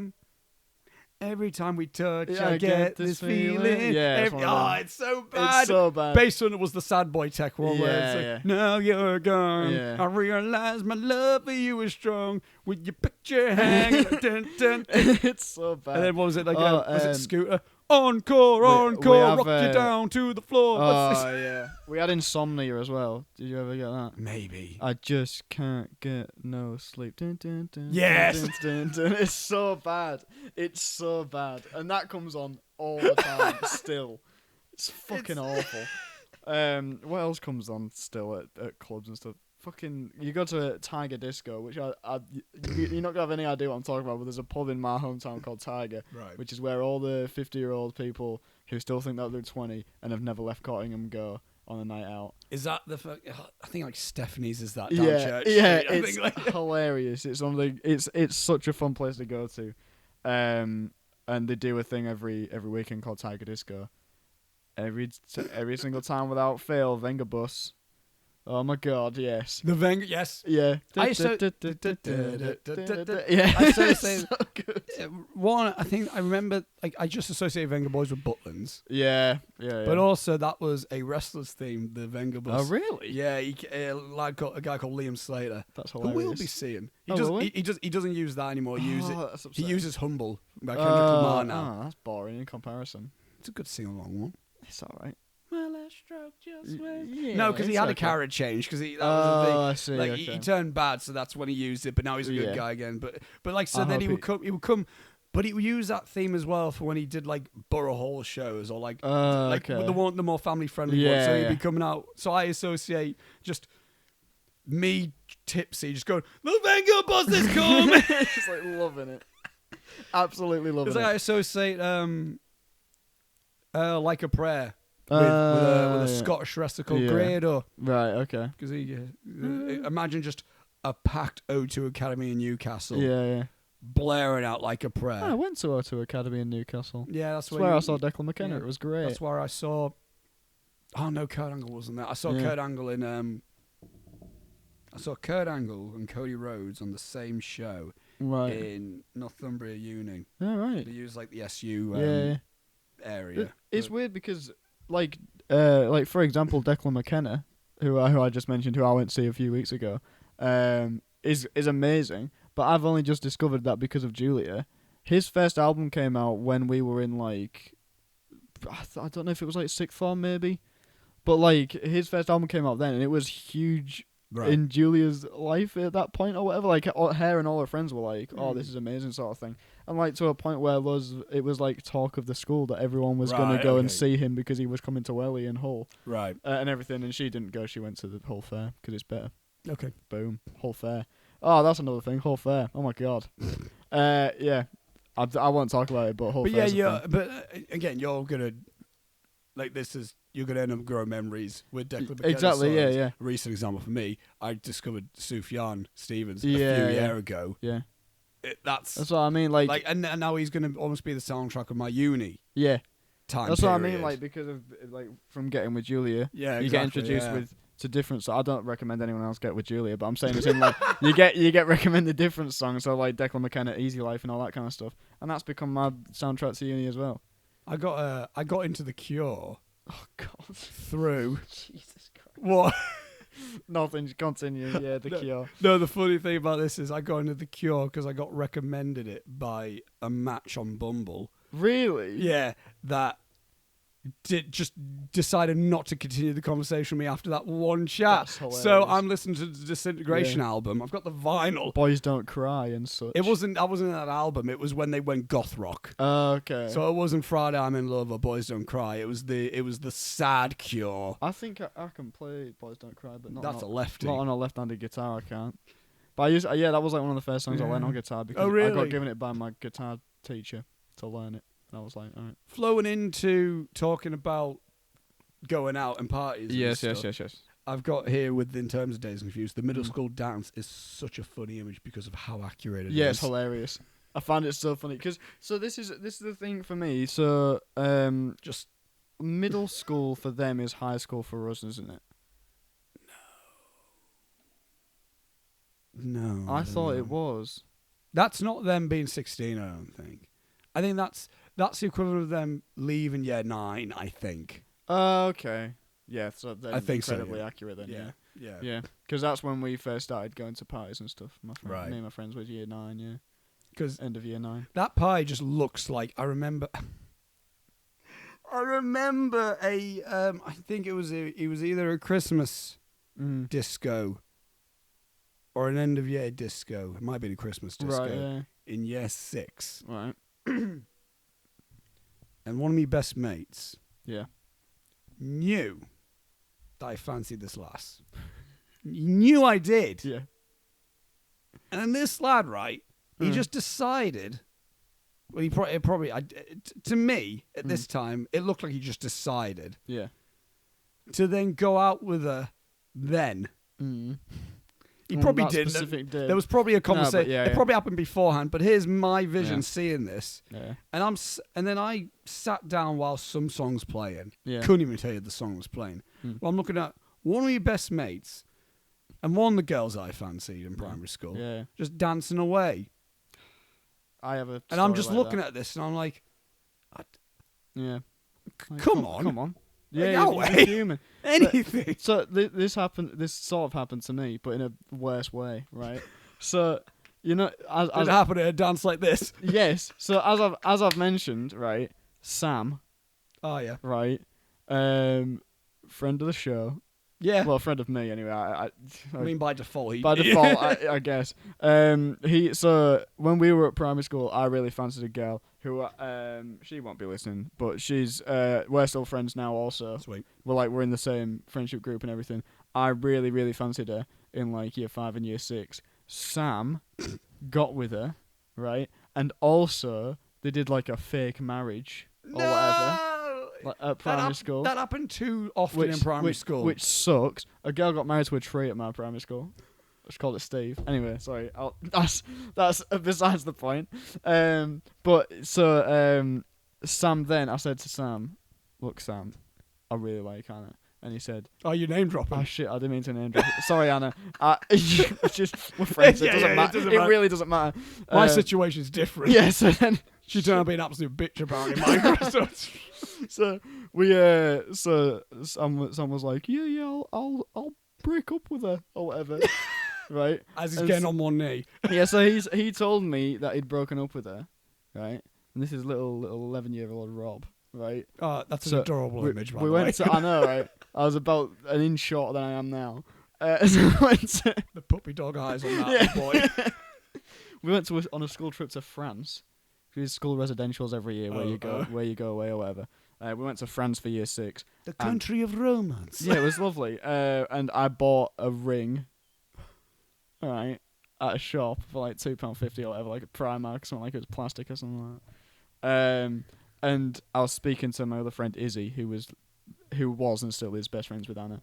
And she was like, yeah, if you give me the ring, I'll put it under her pillow or whatever, with a little note that says, "How old were you? Will you go out with me?" I was like 10. Okay, right. It was like 10 or 11. So this is life or death right now. Oh yeah. To me, this is be all. This is all that your life is equating to right now. Yes. Turns out, so she found the ring and everything. Found the note. Sam just hadn't split up with her. He told me he was gonna and then didn't. And it was, awful. Turns out. So then he came up to me and was like, "Why'd you ask Anna out?" And I was like, "Because you told me that you were breaking up with her." And he was like, "I haven't." I was like, "Well, you said you did." It's not my fault. And everyone was laughing at me, being like, you bought a ring. That's the worst thing in primary school, because that can go one or two ways. You're either with the girl. Yeah. Or now you're the laughing stock of the whole year. Now you're an idiot. Yeah, because she'll tell everyone. Exactly. No one keeps that a secret now. But like you're not a kid going like, "Hey, can we go out?" And then she goes, "Not really interested, but I'm not going to say anything. Don't worry about it." And then that doesn't happen. It's like, that doesn't happen because in primary school. Can we go out? Yeah, get out of here. But you know what? I'm going to out him as well. He said one time, he said to a girl, "Come to McDonald's with me. I'll bring a special surprise," which sounded like it was going to be something really cool. He took her out for a Happy Meal, right? His mum drove them, and then the special surprise was that he'd bought her a cream egg. So fuck you, Sam. You don't build that up. I know. It's a cream egg, mate. What are you doing? Oh, I hope you listen to this. Christ, that'd be great. Another point I've got in terms of the memory section as I go. No, I'll go on to that. We were talking about the middle school dance. Oh, yeah. Yeah. Another amazing moment is the bowling ball throw. Oh, so good. It goes through that window so goddamn hard. There's a bit they go, and then Don's And they like, start laughing. "Holy shit!" That's a good one. There's a bit where he goes, "Throw it." Should I? Yeah. Go on, pussy. Yeah. Do it. Everyone just shits their Fucking pants. did it. Because there was a bit that was similar to one time where there was a bottle on the floor when me and my friends were walking to school once, and my friend Mustafa kicked it and it hit a car, and it smashed on the car tire, and then we all ran away because we got scared that would We may as well pop talk the about. tyre. We may as well talk the scene that followed this as Yeah, well. sorry, yeah, go Because on. what a brilliant fucking yeah scene when that guy follows. attacks him, it's so good. Well, we first like, first it's like, I'm gonna steal the beer. It's like, hey man, I don't think we should do it. That's not the accurate Mitch impression, but I feel good. like he goes, hey man, I don't think we should do this. Yeah, come on. He's like, I'm just fucking with them. I'm gonna really buy it. Yeah. And then the way in there, they go in, they get the 6-pack, and they go in, and the car pulls up against him. He goes like, don't you fucking move. And then like, and Pickford's like, just give him the money. He's like, I did pay for it. Yeah, I paid for the beers. And he goes like, it's like, you ruined the mailbox. Yeah. It's a felony. Yeah, it's like that's Tampering with. a federal offence or something like that. It's like, shut up. Floor it, man. And then starts firing. Yeah. Holy Oh, shit, dude. he's shooting at us, man. Yeah. Again, and there's no expanding to this. No, like, it's just that's the scene. Like, it's not like that Brilliant. guy shows up again as well. brilliant. Yeah. It's so good. Again, Linklater shoots some scenes like action scenes. Yeah, he does, It's like yeah. the School's Out for Everything where they're trying to leg it for Yeah. the people. It's like on the bikes, Yeah. done. Like zoom, Yeah. chasing When them. they're in the car and everything. Yeah, even Yeah. this one, the gun firing at them. It's like Yeah. when he gets. There's a stunt that happens here, technically. Yeah, when the yeah. guy is on the car for a bit, rolls off, Yeah. fires the gun. That's an action scene. Yeah, it is, yeah. It's cool. Yeah, it's very brilliant, cool. Yeah. Yeah. And then that's it. Yeah. Because see him realistically, again. in one night, that would happen. Yeah. Like it would, like in real life, if someone like that happened, it's not like the guy would find them No, exactly. and Yeah. be like, "You ruined my letterbox." yeah, or no, whatever. that, It's that just, would be it. So. yeah, it's like fucking got away from this Yeah. maniac that Yeah, shot this us. lunatic who was going to shoot us over a letterbox. But yeah, You ever been shot at before? no, No. that's not. Yeah, me neither. Have you? Yeah. And on a field. I've never known this. Yeah, oh yeah, it was like 14. It was biking. You had a lot more exciting teenage growth than I yeah, did. but we used to go out every night. yeah, I So did. we'd be out and yeah. about in the village every night. We had the Right. same routine. It was me, Sam, and Leo, and we'd Again, go- you were in the village as well, which I Yeah. assume was a relatively nice place to grow up in. yeah, it was. I alright. grew up in. I mean, not to shit on this place in Hartlepool. I grew Yeah. up in a place called Brayton, Right. Okay. and Is it more Hartlepool-y? it's the Hartlepool people know. Right. Okay. Like well, if there people you go Hartlepool, yeah. shit. You go. Yeah. It's right. It's not the worst place in Hartlepool. Mm. I will say it's not the worst place. Yeah. But I wouldn't want to be walking around like at night there No, exactly. Yeah. because you just hear. "Wah!" It's like, oh, yeah. no. It's like, Jesus Christ. Every night when I was living in Titan House. Yeah. Just because it's just sirens constantly, and at first you think, Oh, I didn't do a siren noise. I Oh. did a chav going. "Wah!" I see what you're saying. Yeah. But wait, no, there is sirens a lot.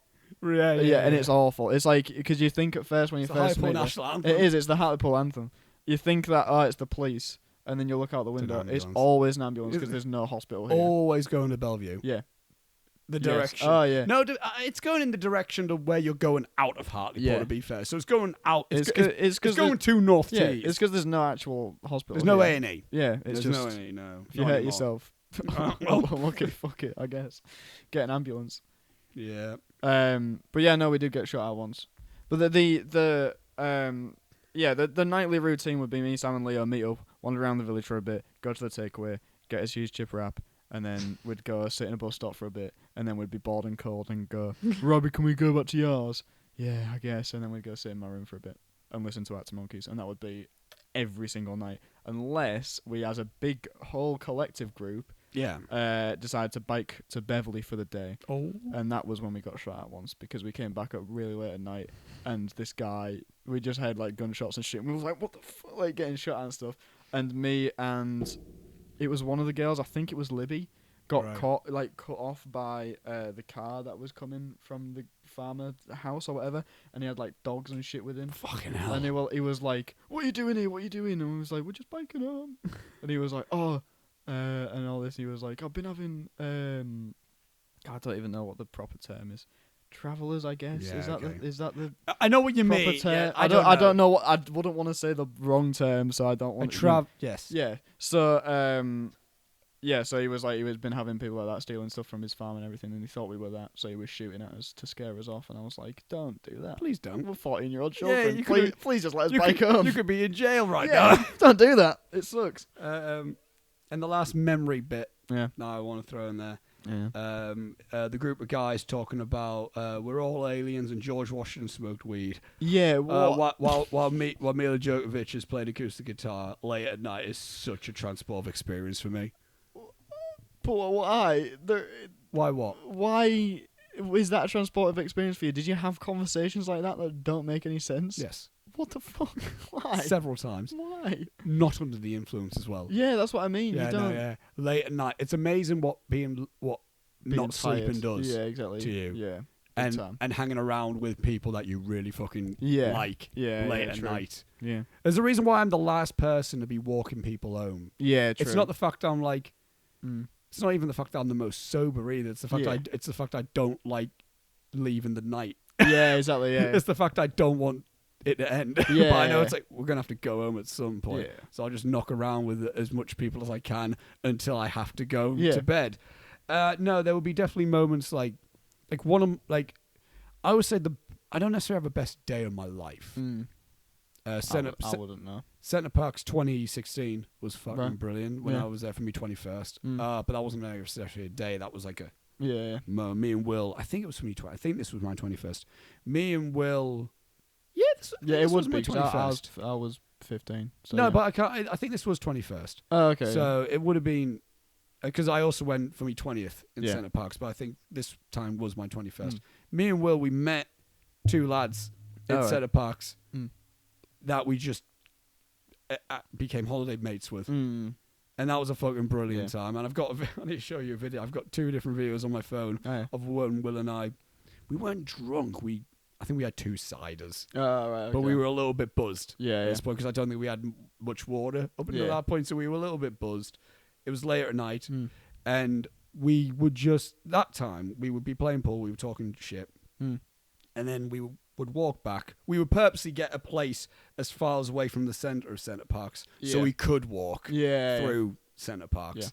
I would recommend if you are booking Centre Parks, get a place as far away from the centre as you can because you can actually enjoy Centre Parks itself as well because you get to see.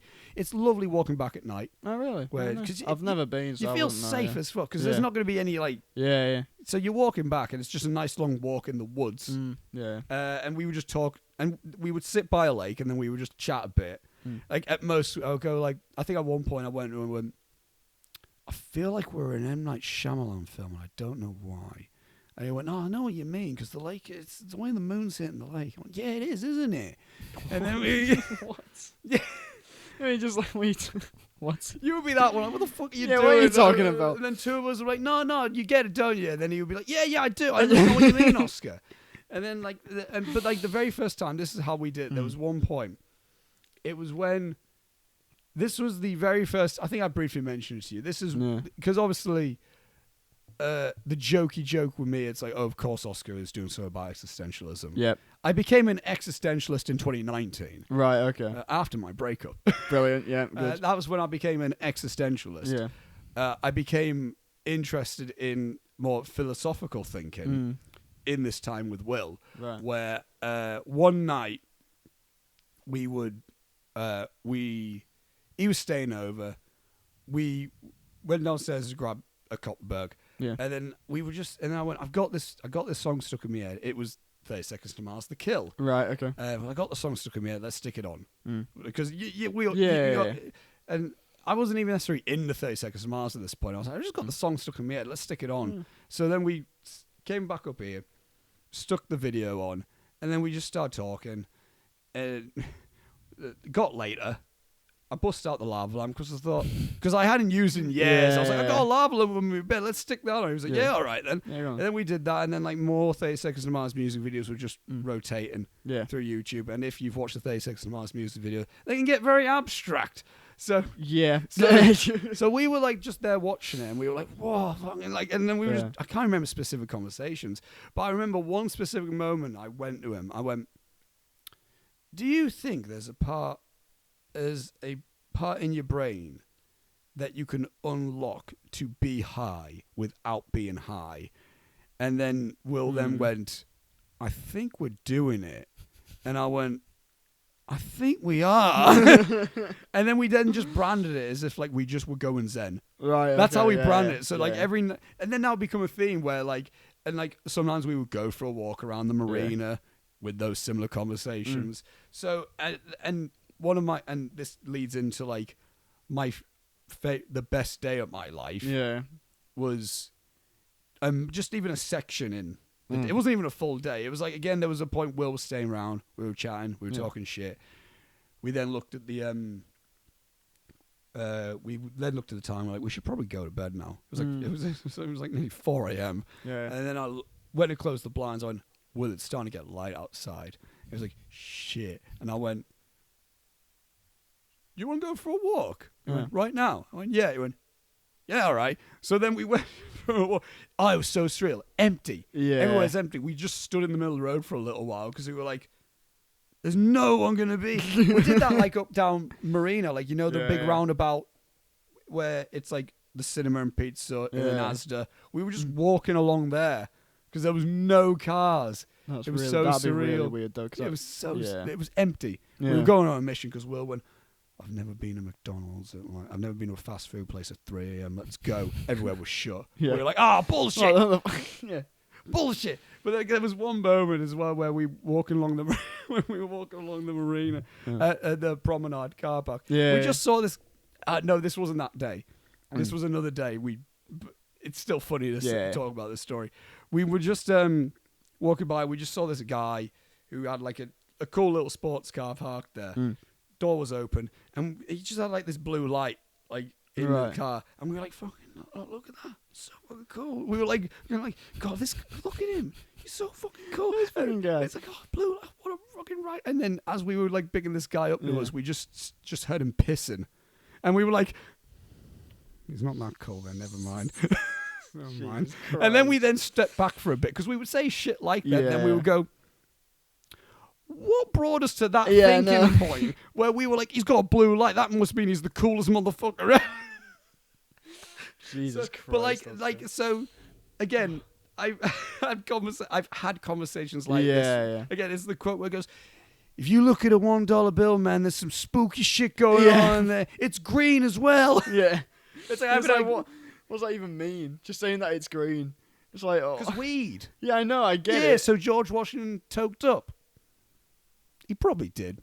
Did he? I don't know. It's funny talking about. It's like I've said it before. Like, this might be blasphemous to some people. Jesus probably would have been a right stoner. Yeah, probably. Let's be honest right now. Proper wanker. All right. I've also said this before. I think Jesus is... No, what did I say? I said hippies are Buddhists who discovered weed. Damn. That's deep. I mean, Damn. So, like, to me, when you're seeing, like, some people might be watching this film and seeing certain party scenes happen, and go like, I relate to that. Yeah. I watch just, like, this happening. Yeah. With, like, chill acoustic music playing. Yeah. And just at night, just talking shit to your mates. So I go like, fuck, that's good. I miss that. Yeah. I miss that, I do. I agree. But yeah. It's good shit. Yeah, that was my memory section. Nice. Within that. Should we talk a little bit about the filmmaking aspects? The little bits we can do. Yeah, I got small things. Okay. Yeah. I don't think one of the best things about this is the editing.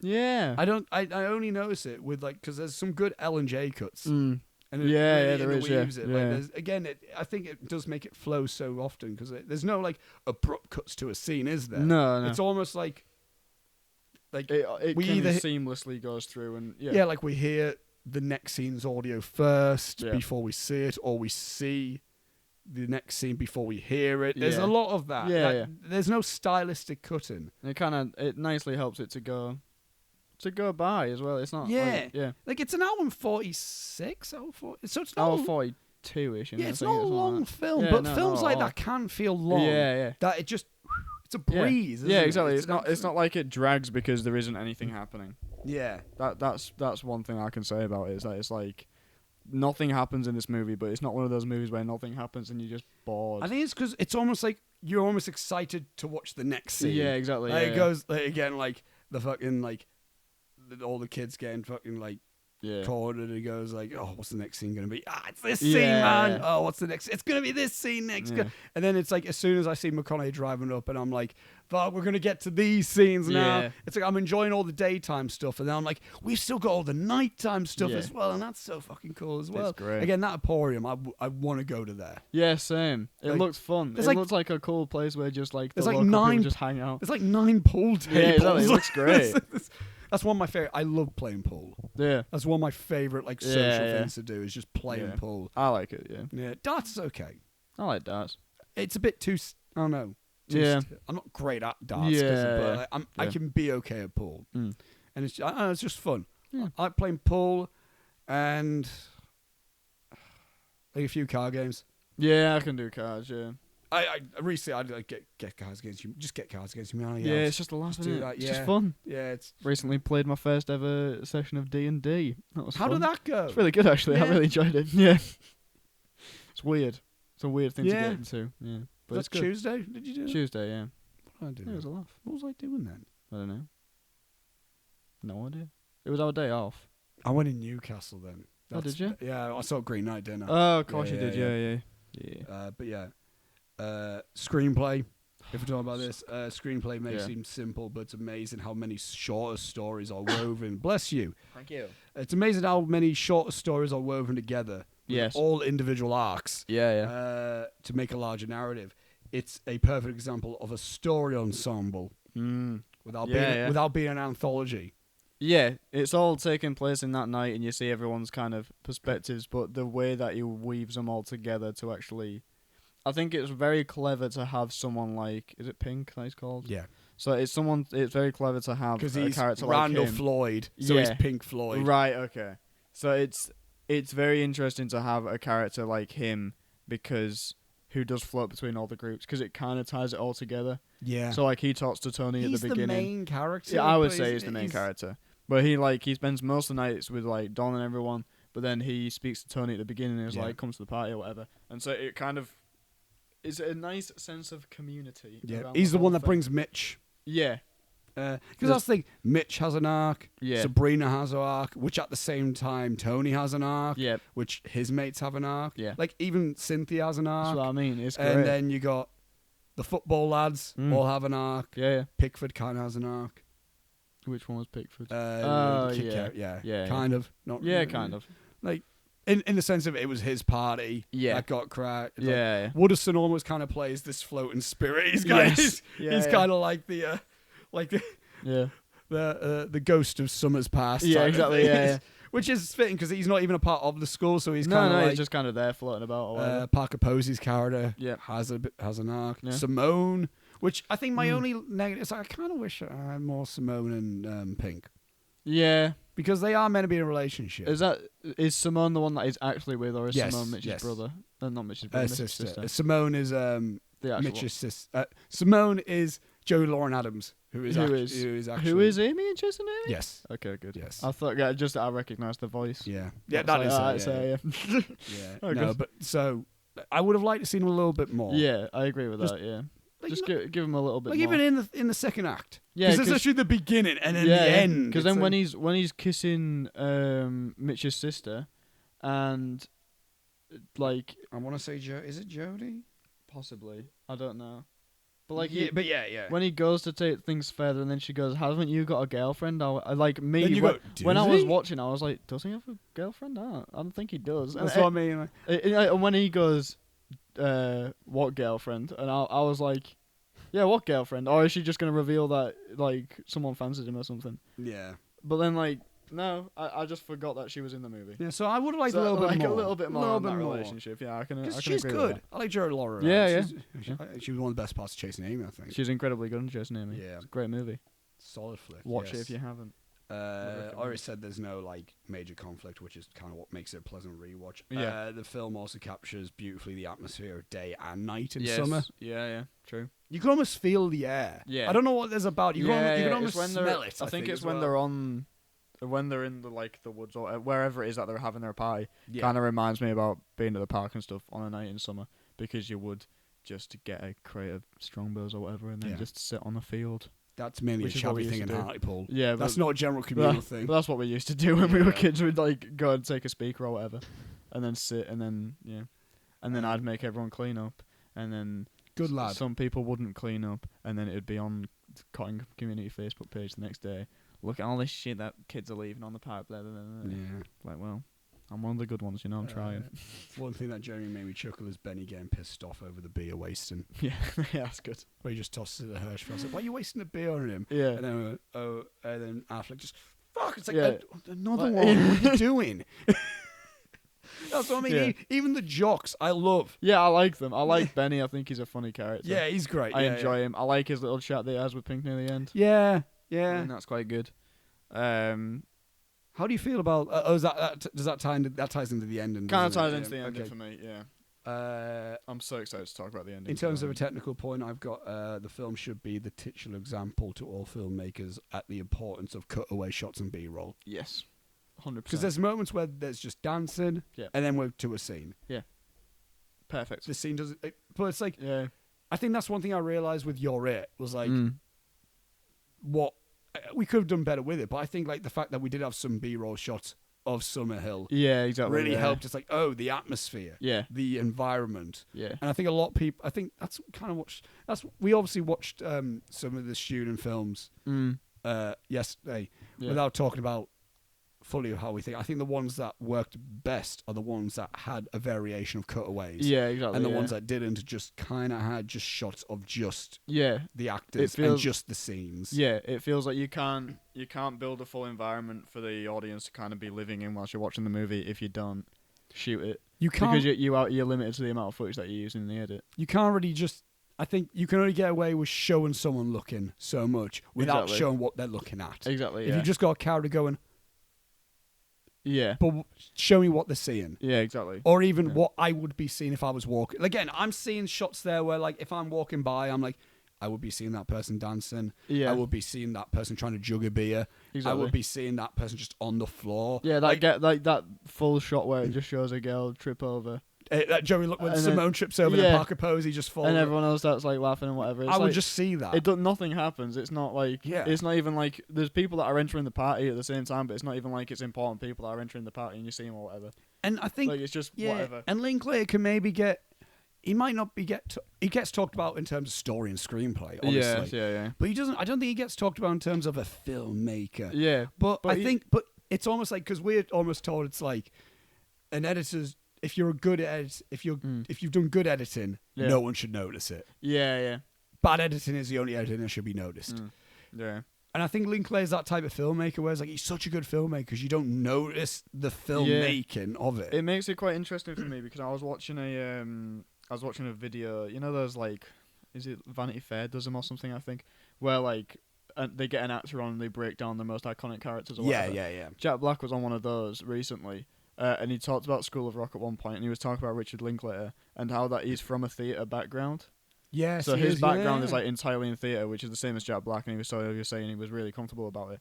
And like he said, a lot of the scenes in the school and everything that he did with the kids and where they're like rehearsing music or whatever, that was all like they didn't have scripts for it; they just kind of workshopped it and stuff. And I'm like, it's interesting because you can see that kind of stuff coming through in this movie, but also like.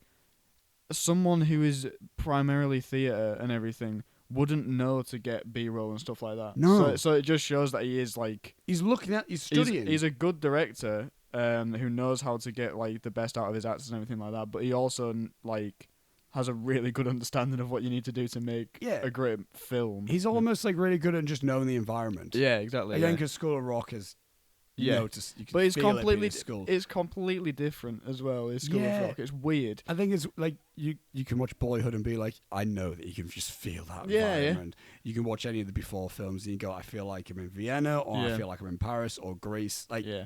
you just know. Again, Yeah. he's really good at characters, but Yeah. he's also really good at just Building a world for you to live in. And these for are all 2 hours or real whatever. places. Yeah. They're not like, let me just world build for you. Yeah, It's yeah. like, this is just, a place that you'll know. Yeah, but you so let me see just show you stuff you know. You see enough of it to where you're like, yeah, I know what that would smell like. When you're at like the I the can like smell the weed at some points, man. when you're like at the concerts in School of Rock and stuff, you can like smell like people are smoking in the back, and it's a bit seedy. He's good with haze, isn't he? Yeah. Again, when they go to the Emporium, it's hazy. It's like, oh, there's definitely cigarettes. Exactly, yeah. And it's like, oh, if I was walking on that floor, it'd be a little bit sticky or whatever. Yeah. But you can just like you just feel that kind of like I don't know. He's I very don't good quite at know that. how he does it. No, I I don't. think it's again where we do just cut away to see shots, and again when he uses slow mo and music on top of the slow mo to just almost let us listen to the environment and almost like Take just it in for a see sec. it. Yeah. Because if it was just a one shot walking by, it would be okay. I'm there, but it's almost like right, we're slowing it down so we can be like, so we can familiarize ourselves with it, and then when we return to it, it's like fucking Exactly. there's the Emporium, there's that, and the last little note I have before we get to the ending. Okay. Is it's not even really a proper note. It's just when Wooderson lights a match on his boot. Does that work? Yeah, I think people can do that. Okay. Yeah, people are good at I'll that. try that at some point. Yeah, see if it I'll does try work. it, but I don't know. It's I saw it. I was like, I mean, evidently you did it, Yeah. but I'm not. I don't know. Well, it's anything with friction on. I guess so. Yeah. So it's rubber would work. Yeah. Pretty well.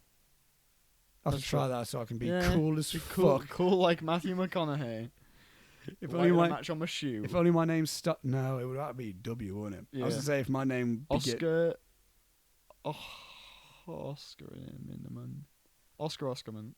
As well. Oscar Oscarman. Yeah, that's the dream. Right. So the ending, Yeah. and now I've got the quote. I got a quote that Mm. would fall under this, and it's the quote with Don Okay. says, which is a scene I love Yeah. when they're on the football field. Yes.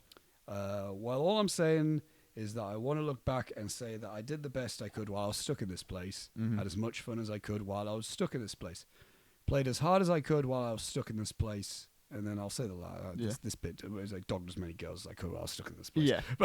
But taking that little last bit out of it, that's kind of been my motto for uni. Yeah. Yeah. And I've said it times to you as well. Like, I just don't want to look back at uni and be like, yeah. God, I was miserable then. Yeah. Exactly. Yeah. Or like, God, there was no fun there. Like, Yeah. was it stressful? Yeah, at times. Yeah. But did I have a good time? I want to say yes, I did. Yeah. Exactly. Yeah. I want to look back at uni and be like, you know what? That was fun. I like that. Yeah. Fair enough. I like yeah. that overall. But Yeah. yes, the ending. Because I think this, Yeah. to me, this encompasses the whole point of it. Yes. I think this is almost a fourth wall. That's quote. It's almost the fourth wall. It's almost a fourth wall break. Yeah, Where we yeah. just watch this happen, and then Linklater's like, just remember Yeah. this. Yeah. Wherever you're at, Mm.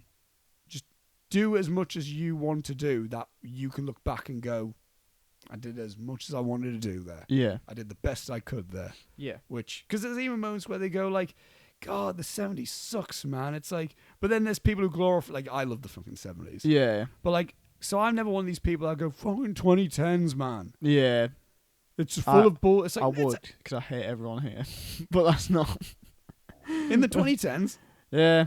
I mean the time period itself, would you want to be like in the 80s Ah, no, I don't. or anything like That's that? what I mean. That's what I mean. I It's don't like, understand people like we glorify. wouldn't have this. Yeah, exactly. Yeah. We wouldn't be doing But this like, right now. I wish I lived in the 60s. Oh, what with all the racial prejudice Yeah. and terrible people? Yeah, I would live So one. why would come on. I would live one day in the 60s. That's what I mean. People glorify decades because they like the music or they like the clothes. They're experiencing the best part of Exactly. the It's like it was probably pretty shitty. Yeah. You know, I don't know. But yes, But so the ending for me, my opinions on it have changed as I think it's because I'm a little bit older, right? But this whole subplot about the signing the thing for the football team, right? oh, this whole right, yes. So it's this thing that I don't. Right, okay. I think it's a generational thing because in the 70s it was all, and it does kind of, if he wanted, I know that Linklater probably wanted to make, you know, a film that shows what it was like to grow up in the 70s and do a coming of age film of people in the 70s, which is good. But what confuses me is that the whole thing of the 70s was being countercultural and being anti-establishment and whatever. Yeah, that was the bleed over from the 60s. The 60s was that, 70s exactly. was and also, it's like yeah. kids are like, we do what we want sort of thing. So I don't know if it's just me being not from then. At first, as a kid, because when you watch it, when you're like, when I watched it for the first time when I was like 17 or whatever, you're like, yeah, adults just don't get us youths or whatever. But now I'm watching it when I'm 20, and when he throws that thing away, and this friend, the form that's like, I will not do drugs, drink. Yeah, but when his friend is saying like, you give up football, like you fucking lots of other people except just us, and also like it's the big opportunities that they have and stuff. Like for me, I'm watching that being like, what are you doing? So when he's like going down the, you just fucked everyone. Yeah. So and also fucked himself. I'm like, when he's going like, I don't know if it's just because now, like Take I've it easy. gotten Exactly, but like when I think I've gotten to a point in life now where I'm at uni and everything, and I'm doing stuff, and I'm, you know, and all that kind of stuff. I'm like, you know, you have things to lose now, and he has a thing to lose in the whole American football thing that he plays, and I'm like, what are you doing when he throws it in his coach's face or whatever? Yeah. And then when they're driving down the road at the end, and like it's him and Matthew McConaughey, What is and Simone and Slater's there as well, Slater? Yes. right? And I'm looking at these people, and I'm thinking, Gotta get the Aerosmith tickets, man. yeah, but It's hot gig in summer. but I don't care, because the coach, when he was saying like, you see these people that you're hanging around or whatever, like when they're driving down the road and he's throwing away his like football career or whatever, I'm going like, what are you doing? Like, look, these people are idiots. What are you doing? What are you doing? Don't throw away your opportunities. You I guess because even the football lads, they're not arseholes or like. no, they're not like dicks. It's like, just what are you doing? I think it is because like I've gotten to a point in life now where like I feel as though I have things to lose as well. Right. So like when I see someone doing that, I'm not like, yeah, fuck the man, they just don't understand us kids. I'm like, what? No, don't do that. So yeah, my opinion's changed on the ending now. I remember being like, that's cool, that's badass when I was like 17. I don't and now I'm like, yeah, it's not cool or badass, you're an idiot. Yeah, I don't necessarily have an opinion on that. Yeah. At that point. Yeah, if I'm yeah. being honest. Yeah. Everything else at the ending is Mitch's bit, Right. love it. yeah, it's great. That's a winner as well. Like when he's When he comes in home, yeah. And I think this like you said, the scene on the football field is great. And I think I would be way more into it if it was just that scene on the football field and we didn't have the bit where they woke up. Like if their story just ended at the football field, I'd have been like, cool. Yeah. Or they just went off to go and get Aerosmith tickets. Yeah, I'd be like, sweet. Yeah. I didn't need the bit at the end. That's fair. Well, I think that's the bit that like kind of solidifies it as being like, what? No, Okay. don't do that. Yeah. It just stresses me out. But yeah, I don't know. I felt like Julia watching School of Rock, and I was like, what are you doing? You got a flashback to City Lights. Yeah, exactly. I was like, what? No, don't do that. So yeah, I don't know. That was my thoughts on the ending. I thought it was going to be specifically about. I don't know what Yeah. I didn't know what it was going to be about, but I didn't think it was going to be about that. Yeah, But yeah. no, I. But you know what I mean? Like, yeah. I think it's an age thing. I think it's a getting old thing. I guess, yeah. Which is, I think I realized it when I've been watching. I was like, you kind of tanked everyone else. Though. yeah. Which I mean, you can just simply say like, I'm not going to smoke weed, and then you just, and just do it anyway. It's fine. yeah. How they You might going get now? and just don't do it when you get tested. Yeah. Like if you know testers come up, you're like, well, I'm Just do just that. not doing that. Yeah. I'm just not doing that now, lads. I have people that I know have done that. I'm not going to name names. No, but I mean, but yeah, like, yeah, yeah. like that's the thing that people do. I don't know. I just think it's a strange. It's very odd. It's a peculiar kind of weird thing with me where I'm like, I think it's interesting anyway to see how your outlook changes on an ending and a character's actions. That's the point with Linklater. Exactly, As well. yeah. He loves seeing he's looking at. I mean, especially the Before trilogy, Yeah, where yeah. we're looking at these same as they get characters older, get older, and how they're changing, how Yeah. the times are changing, It's- even Boyhood, how we're seeing all Yeah. that. I guess I think that's as a viewer, you do revisit his films and go like, see it in a different light. Yeah, sort of thing. So it's interesting. Because I have a feeling like I might end up. Because I think I always like when I first watched, I looked at like the football lads a bit more like, because they're definitely not. They were definitely not my social group, right? Yeah, and I almost look a bit like that. But like, I think it's ever since I've been in uni. Yeah, okay. Or like even I've gone a little bit older. Yeah, and I've like hung around more people and different types of people. Yeah. That I've just been like, no, you're just some person anyway. Yeah, like again, person that we've mentioned plenty of times on the podcast. I'm good mates with Jack, I would say. Yeah, same. Yeah, I would never have hung out with him when I was. See, if I would be his age, I would never have like. That's interesting because Jack's more the kind of people that I did hang out with. Really? So it's like, he's someone that if I was walking past him in school, I would have kept my head down and then tried to keep as close to the wall. Oh, yeah. Interesting. So yeah. But like now, I'm like, oh, yeah, like you're all right. Like, yeah, exactly. Yeah, and we've talked about stuff. Yeah. So it's, but that's what I mean. So it's like I've grown, and same thing with this film. I watch the film now, and I'm like, yeah, O'Banian's a dickhead. Yeah, exactly. Yeah. But that's never gonna change. I'm never gonna look at like, you know what? There's something to it. It's like, like I might end up getting a little bit older and then looking at like someone else. Yeah. A bit differently. Yeah. Like, again, like as like there's an example. Like only last year when I had that just instant strike of like Simone Jory Lauren, and I was like, "Fuck, you remind me so much like a first crush of mine." Yeah. There might be someone else that I might encounter in life that I watch this film again, and I don't know, Mitch's sister. I might be like, "Jesus, you remind me of her." Exactly. Yeah. God, that's a thing that just so. Or like I meet different people, I go like, "You remind me so much of that one." Yeah, it's like, interesting. Yeah, no. I think it's interesting to see how a film like grows with you, and I think that, which is a very Linklater thing. So, on theme, but it's weird. It's interesting. I didn't think Dazed and Confused would be one that we'd be really delving into, but I think this is obviously not one that can be analysed as a film itself. But I think, and I think what Linklater does wonderfully, and I think that's what I love a lot about Linklater is I can analyse many films. Yeah. I can look in Vertigo and break that down and like, oh, the thematic themes as a film. Yeah. But films like Linklater's films like this, and even Spike Jonze's films and Charlie Kaufman films, they always make me break down analytically myself. Yeah, as opposed to anything else. Like, why am I getting a reaction to that? Yeah. Why does that moment hit me? Yeah. Like, I mean, we'll probably get to her somehow in this. Point. There's one specific line that is said in that film that it was like my fifth viewing of the film that I was like, fuck, I nearly started crying because I was like, God, that just reminded me of an exact moment in my life. Yeah.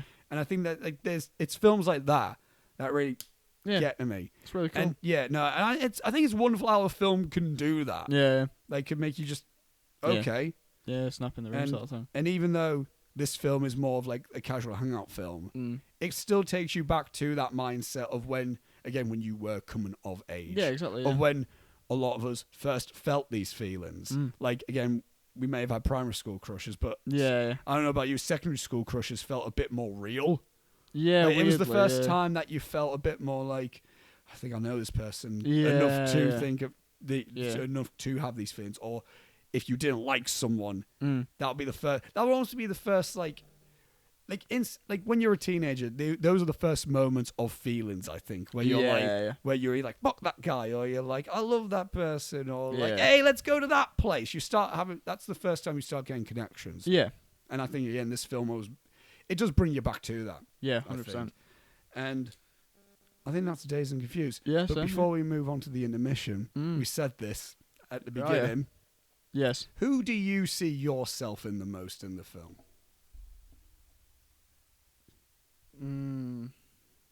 I kind of said mine. I think Tony. Oh, yeah. I would have said Pink, probably. You? Yeah. I saw Pink. Yeah, I'll just probably say Pink, yeah.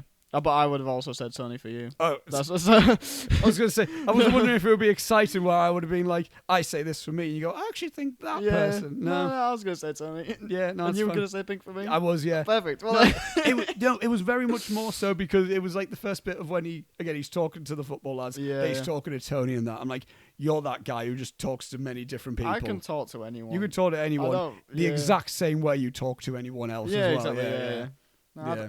I don't change for no one. No. I'll talk to anyone, and if they like me, fuck it. Yeah, you're that, yes. I'm like, great. If they don't, then, it's happened before. I don't care. Just do what you want. Mine is the cheating. Yeah, I don't do that. You're minus the cheating thing. Yeah. Don't look. Don't do that. You did it. No. I'm joking. It's gone silent now because you're. It's only gone silent because Oscar's looking for trivia. All right. I'm looking for the. I have never, will never, would never cheat on my girlfriend. No, you wouldn't. No, I wouldn't. Again, I want to say. I love her very much. But let's go on to the intermission section of the intermission. That was almost tragic for you. He's genuine. I'm not going to say anything because it's going to sound like I'm backing you up for a reason. It sounded like you weren't at first. No, but if I start going, no, honestly, guys, he's genuinely someone who... It's going to make it sound like I'm... It sounds even it's more even shady, so I'm just leaving it. Yeah, okay, great. It was a joke. It was a bad joke. Don't worry about it. A joke and a jibe. Jesus Christ, that was awful. At least my comparison is only like the most... No, is there anything shady about Tony? No. No. Is Sabrina of age? Are they of age anyway? I don't know. I don't know.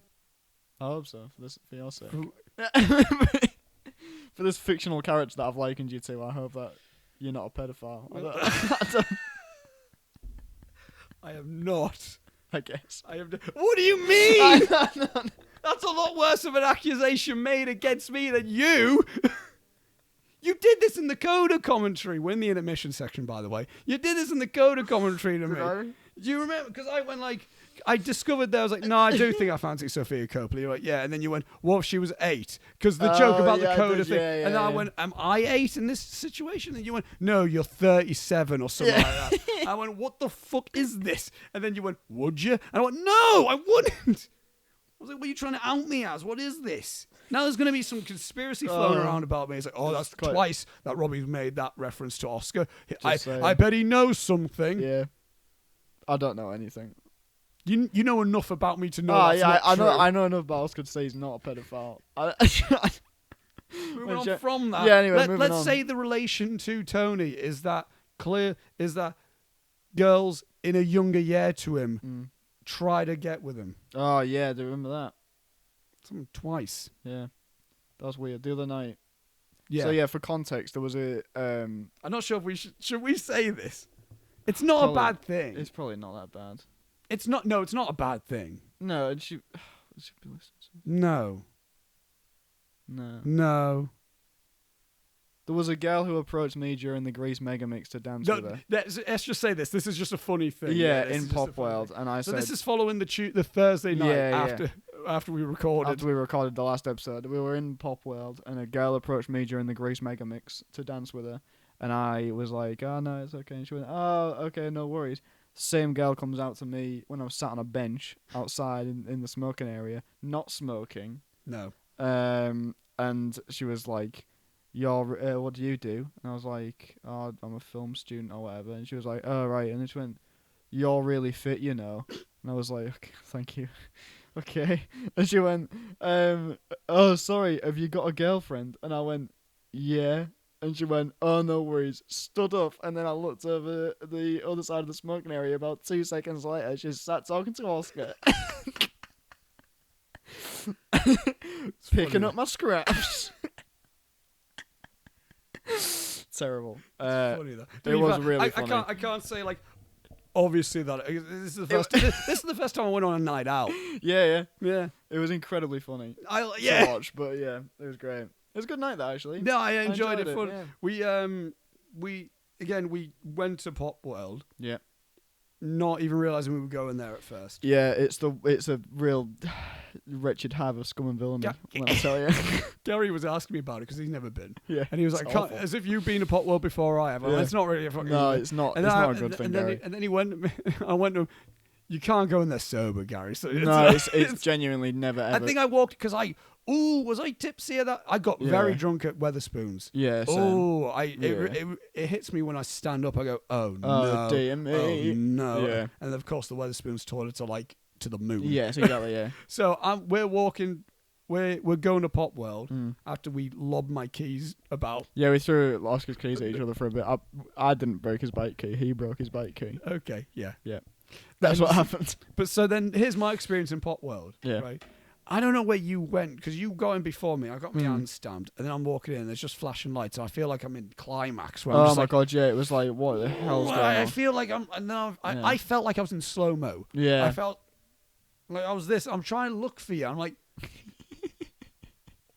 and then the only people I know is Anna. Yeah. So I just follow her, and then she immediately goes on the dance floor. But I just stand there, and I'm like, I'm going. I don't. No one wanted to dance with me apart from Anna and. And then I went to the toilet, and then you came out. I was like, oh yeah, I remembered you said you needed a toilet. Yeah. So that's what you. No one wanted to dance with you. No, it was just me, Anna, Ella, and whoever else was there that I can't really remember. It was such. Because there was a big crowd. There was a lot of us. That's not me being an arsehole. There was a lot of people, and I couldn't remember who was actually there. Yeah, because you didn't want to dance, and Reese didn't want to dance. I danced every now and then. You danced a little bit. Reese tried Reese tried. every now and again. But then he didn't like it because he wasn't drunk anyway. Reese doesn't drink. No, he does some nights. He does. Yeah, it depends on. He only gets drunk when he's not with us. Yeah, exactly. He sends us photos of him like. Yeah, of him drunk, but I'm like, why don't you do this? Yeah. But no, it was a good night. I enjoyed it. I only start dancing when I know the songs. Yeah. I feel awkward if I don't. Yeah. Like, because I don't know the rhythm. Yeah. Macarena, I'm in on that. Oh yeah. Cha-cha slide, I was doing it. I went low. Yeah. Did I fall over? Probably. I imagine so. You usually do. No, in the cha-cha slide. Not anyway. Oh, okay. I was going to say probably anyway, yeah. You usually do. Yeah.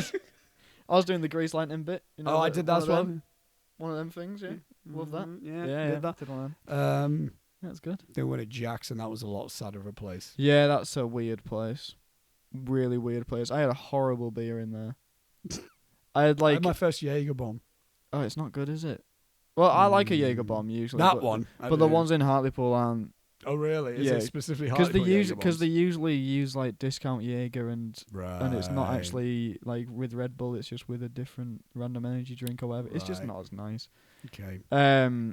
Yeah, in Jack's I got given like I asked for this specific pint that they had on, and they were like, "Oh, we ain't got that on." They were like, "You can have this instead. It's the closest thing we do to it." And it was fucking grim. It was borderline a Guinness. It was just, it was like disgusting. It was like a proper bitter. We then after the highlight was just Footloose first of all. Ah, yeah. Because I know Footloose. Yeah, you don't know Footloose. You know, you love it. I was in the school play. Oh, really? Yeah. Were you Kevin Bacon? I was a background character. Ah. I was the chorus. What's the goddamn point? I didn't audition, to be fair. I don't know why I was going to go on about that. I was in A Christmas Carol. To give you that little nugget of information. What character were you? Leo was Scrooge. To give you that context. But Leo was always the main part in every play. Why? Because he's loud, isn't he? Fair, and he's, he's charismatic or whatever, I guess. If I want to give him that compliment. Christ. But yeah, he was Scrooge. I was Scrooge's nephew. You know the one that's played by Colin Firth in the Jim Carrey film? Yeah. That was that guy. I was in. There's a good. I had my own little song that I did with my mates. Oh, good on you. Everyone was having a little tea party around at mine whilst he was with the Ghost of Christmas Present or whatever, and we all sang a little song about how he's a bastard or whatever. Yeah. Yeah, it's good. It's good times. Do you remember when we sat in the middle of the road? I don't think you did. When we sang what? Sat in the middle of the road. No. I don't think you did. No, it's after we just left Jack's. You hopped. Did I hop? Oh, I did hop the fence. And everyone, this was like but everyone was like 3 a.m. Everyone freaks out and was like, "What are you doing hopping the fence?" I was like, "There's no fucking cars." Well, I did. I was like, "It's 3 a.m. No one's here." And then no, I can't remember. I think Ella then sat down. Yeah. And then I did. Yeah. And then I was trying to. No, I laid down. Oh yeah. And then I was going to try to do a kick up. You know, like a Shawn Michaels kick up. Yeah. But I can never do this when I'm sober. I've discovered this. I've now discovered I can do things when I'm drunk that I can't do when I'm sober. Okay. I went to push my body up to do a kick up. Yeah. Next thing I realised, I did a backwards roly-poly and I was on my knees. I was like, holy shit, I can never do that. I legit just went... Yeah, but then... I was like, backwards roly-poly, that's one where it's like you stop yourself because you're scared. But when you're drunk, you're not scared. Yeah, exactly, yeah. So I did it. Yeah. And then you didn't see this. You three were ahead of me at this point. All right. It's when you got given some fucking flowers around your neck. It was when we were on our way back from Jack's. We were walking up. I have no idea. We were walking up on the side of town, past past where the Grand Hotel is. Yeah. Type of thing, and you know, like the rails along the path. That way. Yeah. You lot didn't see this. I was waiting for you. I was trying to be a show off. You didn't see this. Classic. I was waiting for you to turn around and I'm just gonna do it. Yeah. I tried to do a springboard off it Why? because I thought to myself, I could do this. yeah, Fuck it was. it. And in hindsight, that could have been very Yeah, bad. it could. I could have legitimately tripped up and smacked my head, and then you wouldn't. I would have no idea. But I got up. I Yeah. didn't jump off. I just Yeah, kind yeah. of went whoop, and then got both feet, Yeah. stood up for a little bit, and then hopped down. Oh, good. So Good I on could you, do a- mate. Mhm. Well done, mate. Yeah. I'm proud of you. So if you see me out, and if I'm doing that, Then you know what's gone on. then it's 3 a.m. Yeah, exactly. Then it's 3 a.m. and what are you not doing in bed? Come on now. Oh, Jesus. But no, you know what? Solid time. time. That was. Fun time, Solid yeah. time. I really. I don't remember a lot of it, but yeah, it was fun. No. Yeah. We thought Reese immediately went to try and pull. That was funny. Oh, we did think that Reese was talking to a girl, and we were like, "That's amazing." So we're not going to interrupt him at all. And then we went over, and it was just his mate. Yeah. It was his mate Danny. Yeah. So I. No, it was so funny because me, you, and Connor we went to the SU bar and we immediately just saw a load of level 4s and we were like, oh, we feel old now. Yeah. So then we just stood to one Yeah. side and then we just saw Reese go Yeah. just right through it. Fucking hell, he's confident. Yeah, and then we looked and then I think you went, he's talking to a lass. I went, Yeah. you what? And I just saw, again, my point of view is just Reese's head and he's talking to a blonde girl. A blonde girl in a dress, and, And I'm like, fucking hell, look, look at that. And then I think you went, no, it's just Danny. I went, Yeah. "Oh, all right." I was like, "Oh, right, okay." Oh, it's just mate. So yeah. That we went to the SU, and there was a point where me and Connor decided to play beer pong, and he got it. It was me. Oh, was it me and you? Yeah. Was it me and you playing? Before we went to Spoons. Yeah. Right before we went to Spoons. Oh no, it was before. Oh, right, that. okay, yeah. Yeah, we were playing, and then we realised that there was water in the cups instead of beer, and we looked at each other and like, we need to go. we need Is to that when leave. you went, we need to go? Yeah, it was I like, we think, need to okay, leave. we can go. And then I went, oh, Reese has bought me a drink already. Yeah, And I yeah, yeah. went, did you get my drink? And then he went, and he just pointed at Quinn, who already poured it. Yeah. He's got the whiskey there. And he went, well, yeah, it's already there. I went, Yeah. well, I guess I'll have Yeah. as much as I can. But it was I think literally that like- was the tipping point where I tried to down Yeah, a you Jim did, yeah. Beam and Coke. And I was like, Yeah. Oh no. oh, no. Oh no. Because Connor went, you better finish that quickly. I went, I'm sorry, Connor. You know, it was like we looked in the. I got it in one of the cups. Then we looked in the cups and realised it was full of water, and was like, we need to go. We need to get the fuck out of here now. And one other mini story I want to say before we Okay. then go Trivia. on. We're going to say this and then we're going to immediately go on to negative Letterboxd reviews. Oh, okay. We went to Sunderland on the Sunday. Yeah. To Joe's to Laser I Quest went to Laser Joe Quest too, yeah. for Joe's surprise birthday party. Yep. We did we then got we I think of our nicknames. Couldn't think of them. We thought we'd be funny. God, yeah. We thought we'd be funny, and we go, oh, I'll be Robbie, and Robbie could be Oscar. Ha ha ha. Thought it'd be a laugh. So then we went up to Yeah. them. We went up to them, and she was like, name, and we thought that was our nicknames being asked. Yeah. So then Oscar, Robbie, and then we picked our food, and then they went, and what do you want your nickname to be? And then we were like, and then he went, I'll be Oscar. And I Oh, went, it I'll was. be Robbie. It was so embarrassing. It was awful. So we had to pretend to be. I as well thought that because this was part of a master plan for me. I don't know if I told you this, but it was part of a master plan where I thought Oscar was going to be better at me than Laser. Oh, I at wasn't. Laser Quest. So I thought, oh, he's going to bump my name off the leaderboards, and I'll look good. When actually it's him doing better than I me. think I was the worst. And he was last. I think I was the worst. It was literally the leaderboard showed up, bottom of the leaderboard, Robbie. And I was like, "You're fucking it joking said me." negative 62. Then the Yeah. next one, 200. And it just said Robbie, and I was like, "What the? What is this plan has backfired?" And everyone was like, "Oh, Oscar's doing quite well." I was like, "No, he isn't. I'm doing quite well." Oh Jesus!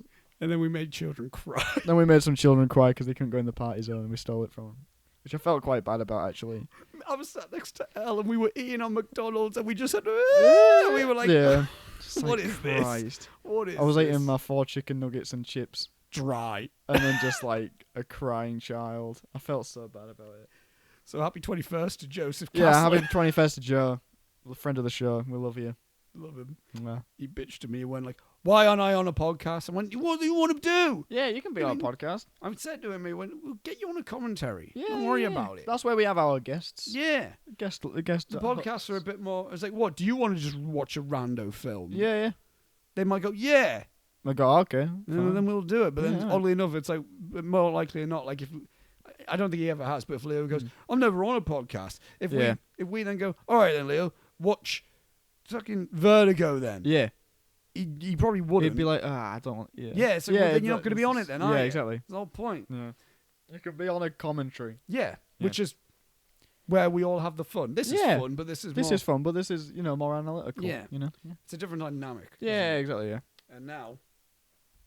Negative Letterboxd reviews, Negative baby. Letterboxd reviews. Let's go. It's my favourite part of the show. If you're new to this is where we go onto the social media site Letterboxd, where we look at all the film reviews for the films we have been talking about lately. Yes. And we look at the negative reviews for that. Mm-hmm. So I have a feeling this isn't going to be a good section. I don't this feel week. like there's going to be some iconic ones in here. No, I really don't. There's not going to be any Hall of Fame. No, Really, I I don't don't think. think Right. Half a star. Oh, God. Such a bad movie. Jesus, it shows the worst in American teenagers. I don't care if it's a satire. It is bad anyway. It's not a satire. No, it's not. It's just a good time. It's a good time, man. Yeah. Just chill out. Man. There's a lot of man. Just chill out, man. Oh, man. Man. Old friend. Man. Half a star. All right. You just quoted it. So is he saying that the film's just alright? I have no idea. That's rude. Yeah. Oh, I hate this so Go on. much. Half a star. This is so... ... white. I mean... This person's profile picture is of a white man. I've so many questions. Okay. I mean... There is a character that is African American. Yes. He's very good in the He is movie as really well. good, I yes. really like him. He shows up every... Come here. What's doing waving? Yeah, it's like, come here. I like that. He's good. He's a very good character. Look at this little But he's- Casanova. Yeah, but also at the time, like that's not what the time period was No. like. I mean, I don't know. I don't know I don't either. know personally, But but I you know, mean... come on, man. Half a star, pretty lame. You're pretty lame.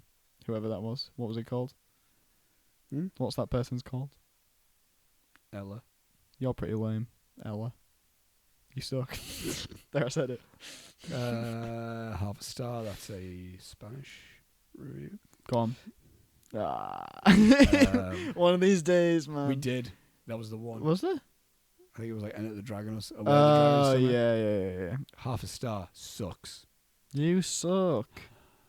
So boring. Duh. You suck. You I suck. don't know what this is. You Yeah. suck. Da, da, da, da, da, da, da, da, da, da, da, da, da, da, da, da, da, da. What? Kurt Angle's thing. Oh, okay, brilliant. Of course it is. 'Cause God this damn thing it. was like proper American, then like people just start chanting along, going, "You suck," because this thing would be like, "Dur, dur, Right. dur, dur, So it'd be like, dur, dur." So then it would be like, "You suck, yeah. you suck, you suck." Doesn't work where there's no music. No, it playing. doesn't at all. It's just me looking like a lunatic. I was going to going, say, I was like just shouting randomly. I was like, what are you talking about? Christ. It's just. I mean, what is this? You was like doing little claps as well. I was like, what is Yeah, this? 'cause What's you going on? Yeah, I imagine it's like a It's, chant sort of yeah, thing. it is, Yeah, okay, cool. But you thought, I didn't know what you were doing. I was like, yeah. can't okay. wait to look back at this and just see your confusion. Just like, because I tried to clap along. Yeah, but I didn't know what you were clapping, so I Half a star. Oh. Boring AF. Matthew, save this. What? Half a star. They do not say the name of the movie in this movie, but if anyone was going to, it would be Slater. Okay. But no one says, damn, it's the apocalypse now. In Apocalypse Now, do they? Like, what? Damn, it's the apocalypse. Oh, now. no, it's the apocalypse now. No one says that. Or, I'm trying to think of another one. I love the smell of the apocalypse now in the morning. Right now, in the morning, the apocalypse. That's what I'm all about. My favourite line. What is this? Is this your boyhood? Oh, God. What is this, some kind of Dazed and Confused squad? I guess this is before sunrise. Ah. They just get... Yeah. Like, oh, well, it's before sunset. Yeah, this doesn't happen. It doesn't go, hey, look at us. Us, a group of 7 samurai. Here we are. 7 of us. And we're all samurai. There's 12 of us. So I guess we're 12 angry men. 12 of us. We all seem pretty peeved. That's because we're 12 angry men. It's just like, what you... Come on. What's another one we do? I'm the Godfather. No, they say Godfather. Yeah, it says Godfather in that movie. Let me think. I guess, Sal, we're in a dog day afternoon. Yeah. So what does that mean? What does that even mean? Wyoming. I had a really good conversation with you. I was having a good time listening to the conversation you had the other day. Because I'm a creep called Lex Luthor. Is he the Godfather? No. He's the Godfather Part 3. Yeah. Oh, God, yeah. That's an insult. Yeah, that's what I mean, yeah. I used to think of you as the Godfather. But you... And now I think of you as the Godfather Part 3. What happened to Part 2? It was good. I'm that as well. Yeah, exactly. I'm that as I well. am the Godfather Part 2.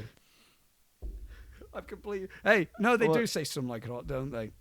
Yeah. What else is there? I am Just stop. Citizen Kane. Yeah, it is me, Citizen Kane. It's me, Citizen Kane. Look at all these laser blasters. Oh my God, this is some kind of a Star Wars. Oh no. I guess she's gone, girl. Oh God. Jesus Christ. Hey, I guess I made The Social Network. Yeah. Drop the That was a good one. I like the reference to the movie also. There's like oh no, they turned Anakin against me. This really is a Revenge of the Sith. This is a really Star Wars episode. Yeah, Revenge of the Sith. I guess this is going to have to be a Star Wars Episode 2 Attack of the Clones. Oh God. Oh look, Luke's here. It's the Star Wars Episode 6, The Return of the Jedi. It would have been Return of the Jedi then. Yeah. I am Star Wars The Last Jedi. Well, you're not, though, are you? You're not, though, are you? Because you stole the books at the end. And threw everything in the face of what that movie was supposed to be about. Hang on. Sorry. Hey, I'm the dude. You're the Big Lebowski. Oh, God. This is getting bad now. This We need is to getting- stop. Oh, brother, where art thou? Oh. I'm just moving into it. We just rotate through directors. I don't like If it that wasn't for movie, me, I would be inside Llewyn Davis. Oh, my God. That's awful. Jesus. Half a star. No, I read that one. Half a star. The film puts soundtracks on hazing acts, glorifying it as somehow a celebration. Need I say more? Yes. Please do say more to explain why you've got these terrible opinions, Mr. Apparently, something. apparently soundtracks are put on over hazing acts, glorifying it. What's hazing? I was trying to think. I can't remember what's hazing. It's a phrase I've heard. Hang on. Right, What's okay. hazing? Definitely. Oh, like Is bad. It's like, is it like anti-Christian? I don't know. Hang on. It's like bad acts, though, isn't it? It's like Hazing. Force. Dry. No. I don't know. I feel thick because I think I've heard it before. I think it's something like anti, not good, like you're being a bad person sort of thing. Yeah. Okay. Yeah. Yeah, but Yeah. it's like, but that's what. Come on. Shit. Just How old are you? Stop it. Half a star. I was looking forward to a fun stoner movie, but it ended up being weird and abusive, so I didn't get through 30 minutes of it. What can be read as abusive? There's that bit where Ben Affleck smacks that girl's ass for no reason. But there's also that moment where Parker Posey grabs Matthew McConaughey's ass. Yeah. I mean, both ways, if that's the sense. Yeah, if you're saying, I suppose, if yeah, you're saying I it's an know what you overall mean, yeah. abusive film, but I don't. But then it's not. It's not really. Is it? It's of the time, I guess. Yeah, but that's not even But me it's like not giving even like excuses. yeah, That's but just it's like, just not. like- It's not relevant. no, exactly. So no. I don't. Yeah, I don't know. I disagree with you. Final one. Half a star. Just sucks shit. McConaughey is my dad, but no redeeming qualities here. Excuse me. Just sucks dick. McConaughey is my dad. Just sucks shit. oh, sucks shit. McConaughey Sorry. is my dad, but no redeeming qualities here. That's the best one of this. That's pretty good. It's not Hall of Fame. It's not Hall of Fame, but it's but- the best one that they've had. So well done, everyone, on Letterboxd. A small round of applause. A tiny. A small one. One of them. Hope that picks up on the mic. It would do. Oh, sorry. I don't have any headphones. Everyone listening is like, fuck. Jesus. They were like I'm waiting, sorry, like, everyone. Can I hear? Yeah. Boff. Yeah. I scared Sorry. everyone. Sorry, Haha, got him.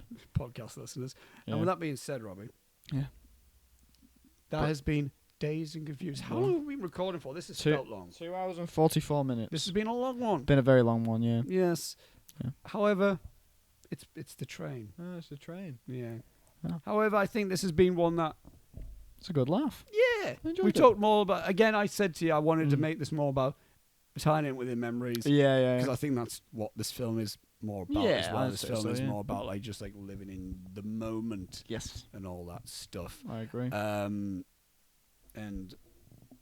I was moving then. So I think that I'm not as it's not the fact of like when we talked for like 3 hours and 9 minutes for Where the Dragon. I'm like, yeah. oh my god, what have we done? Yes. Apparently, we made one of our most viewed videos. Is Yeah, what we did. supposedly, yeah. But yeah, no, I enjoyed this one. This was I enjoyed this too. fun time. I wouldn't Yeah. I wouldn't mind returning to Linklater at some point. Yeah. Again, do you know what would be a fun one? I'll go on.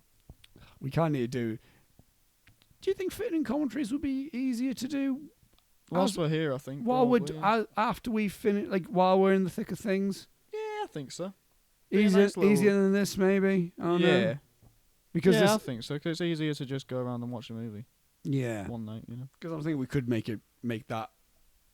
Mm. I'm not going to say it for a definite, but Yeah. a weekly, Yeah, could try to, yeah. set bi-weekly. Yeah. Because I think what would be fun, we could always do a commentary on the Spider-Man trilogy, Yes. and then after that the Before trilogy. Oh, that'd be good. That would be like a fun back Yeah, to that'd back. be fantastic, yeah. Because I know I want the next commentaries I want to do. I want to do La La Land and Once Upon a Time in Hollywood. I want to do those two. Yeah. I want to do the Percy Jackson films with Reese. Gotcha. The Karate Kid films with Joe. That'd Yeah. be fun. Yeah. School of Rock with Leo. We'll do School of Rock with Leo, yeah. Yeah. Part of me almost wants to do Her with Leo as well. Oh, he'd be so confused. That's what I He'd mean. hate that film. He would fucking despise it. Has he seen any Wait, Spike Jones? Any Charlie I don't Kaufman? think so. Has he been John Malkovich? No. He He might would- like being John Malkovich, I think. He'd love Dazed and Confused. He hasn't seen this one. Hasn't he? No, he'd Oh, love this movie. it would be. Yeah, he'd Yeah. be all over that. Yeah. Yeah. Yeah.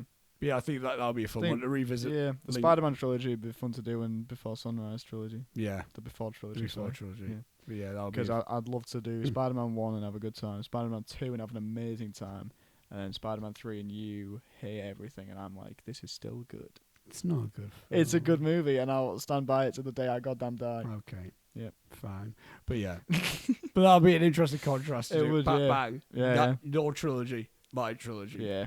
And then you'll know even more about us. Yeah. Why they and are you'll our know, trilogy. And you'll know which is better. Come on. Spider-Man. Come on. It's Spider-Man. It's Spider-Man every day of the goddamn For our audience, Mm.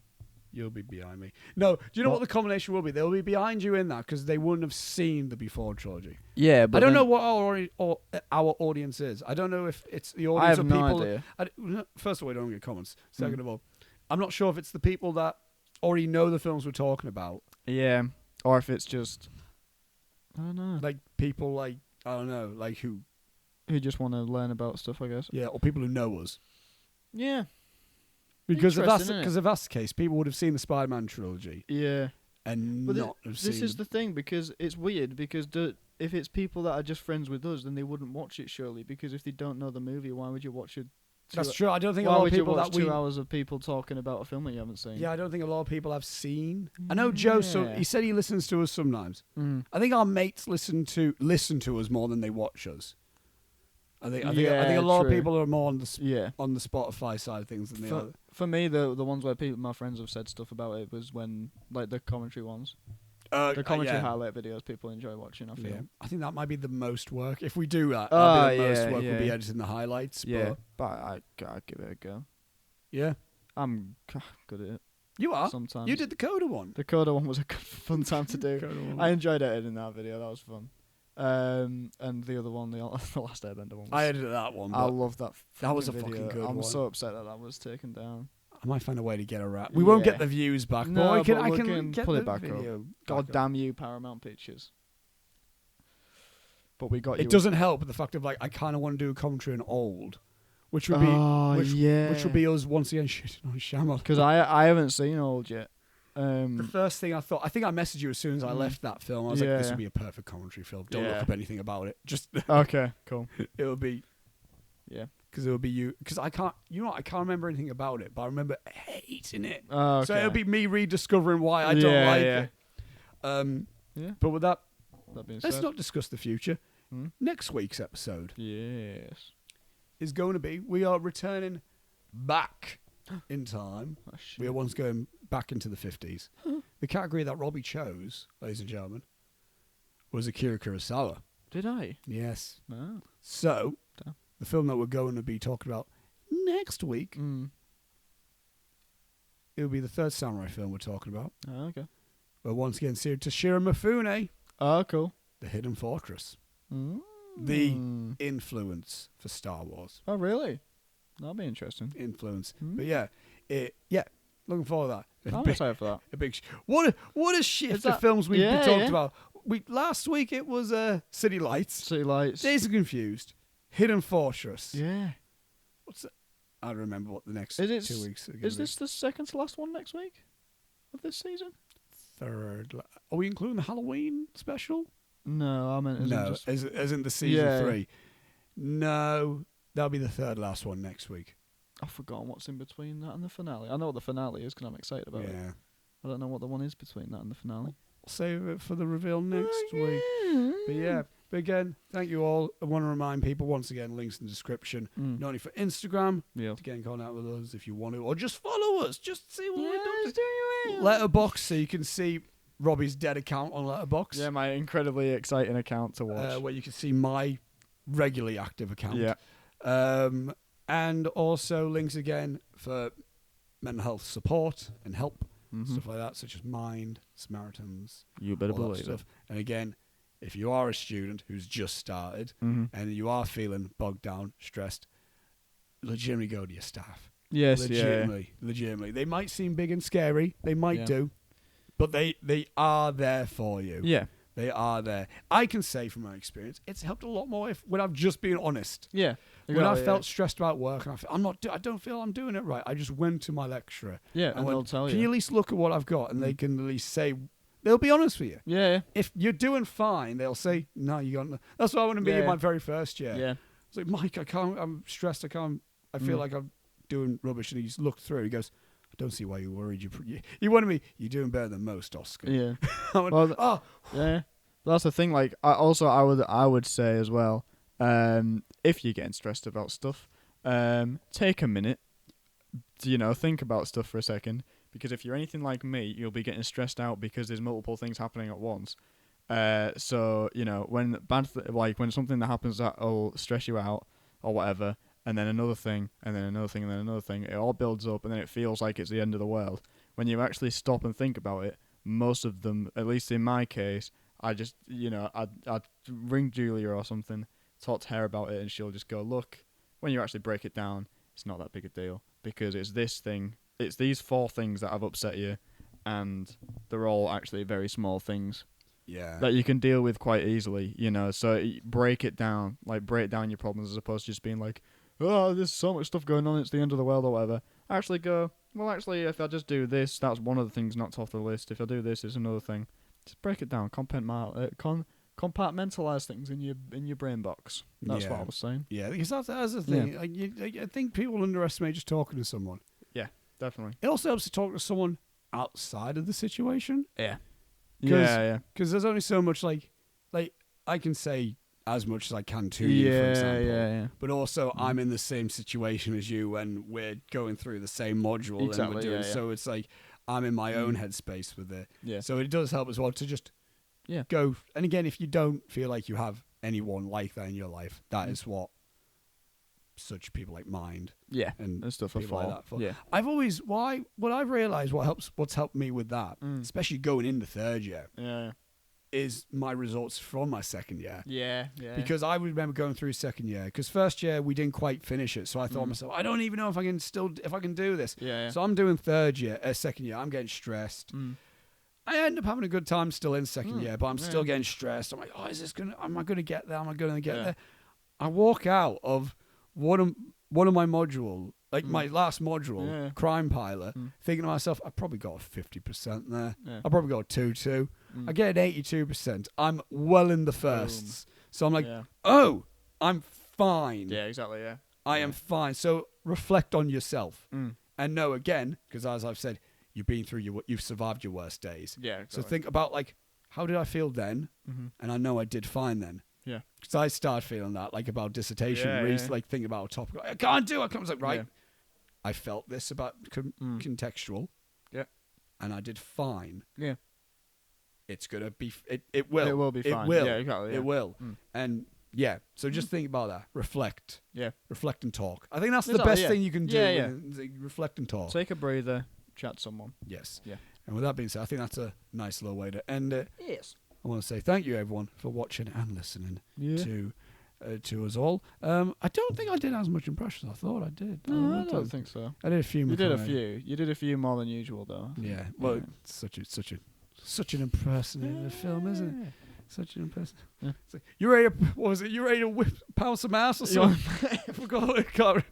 Beat some ass? Y'all ready to beat some ass? Yeah, excellent stuff. And so once again, thank you all. And till next time, we shall see you next week for The Hidden Fortress. And goodbye. Bye.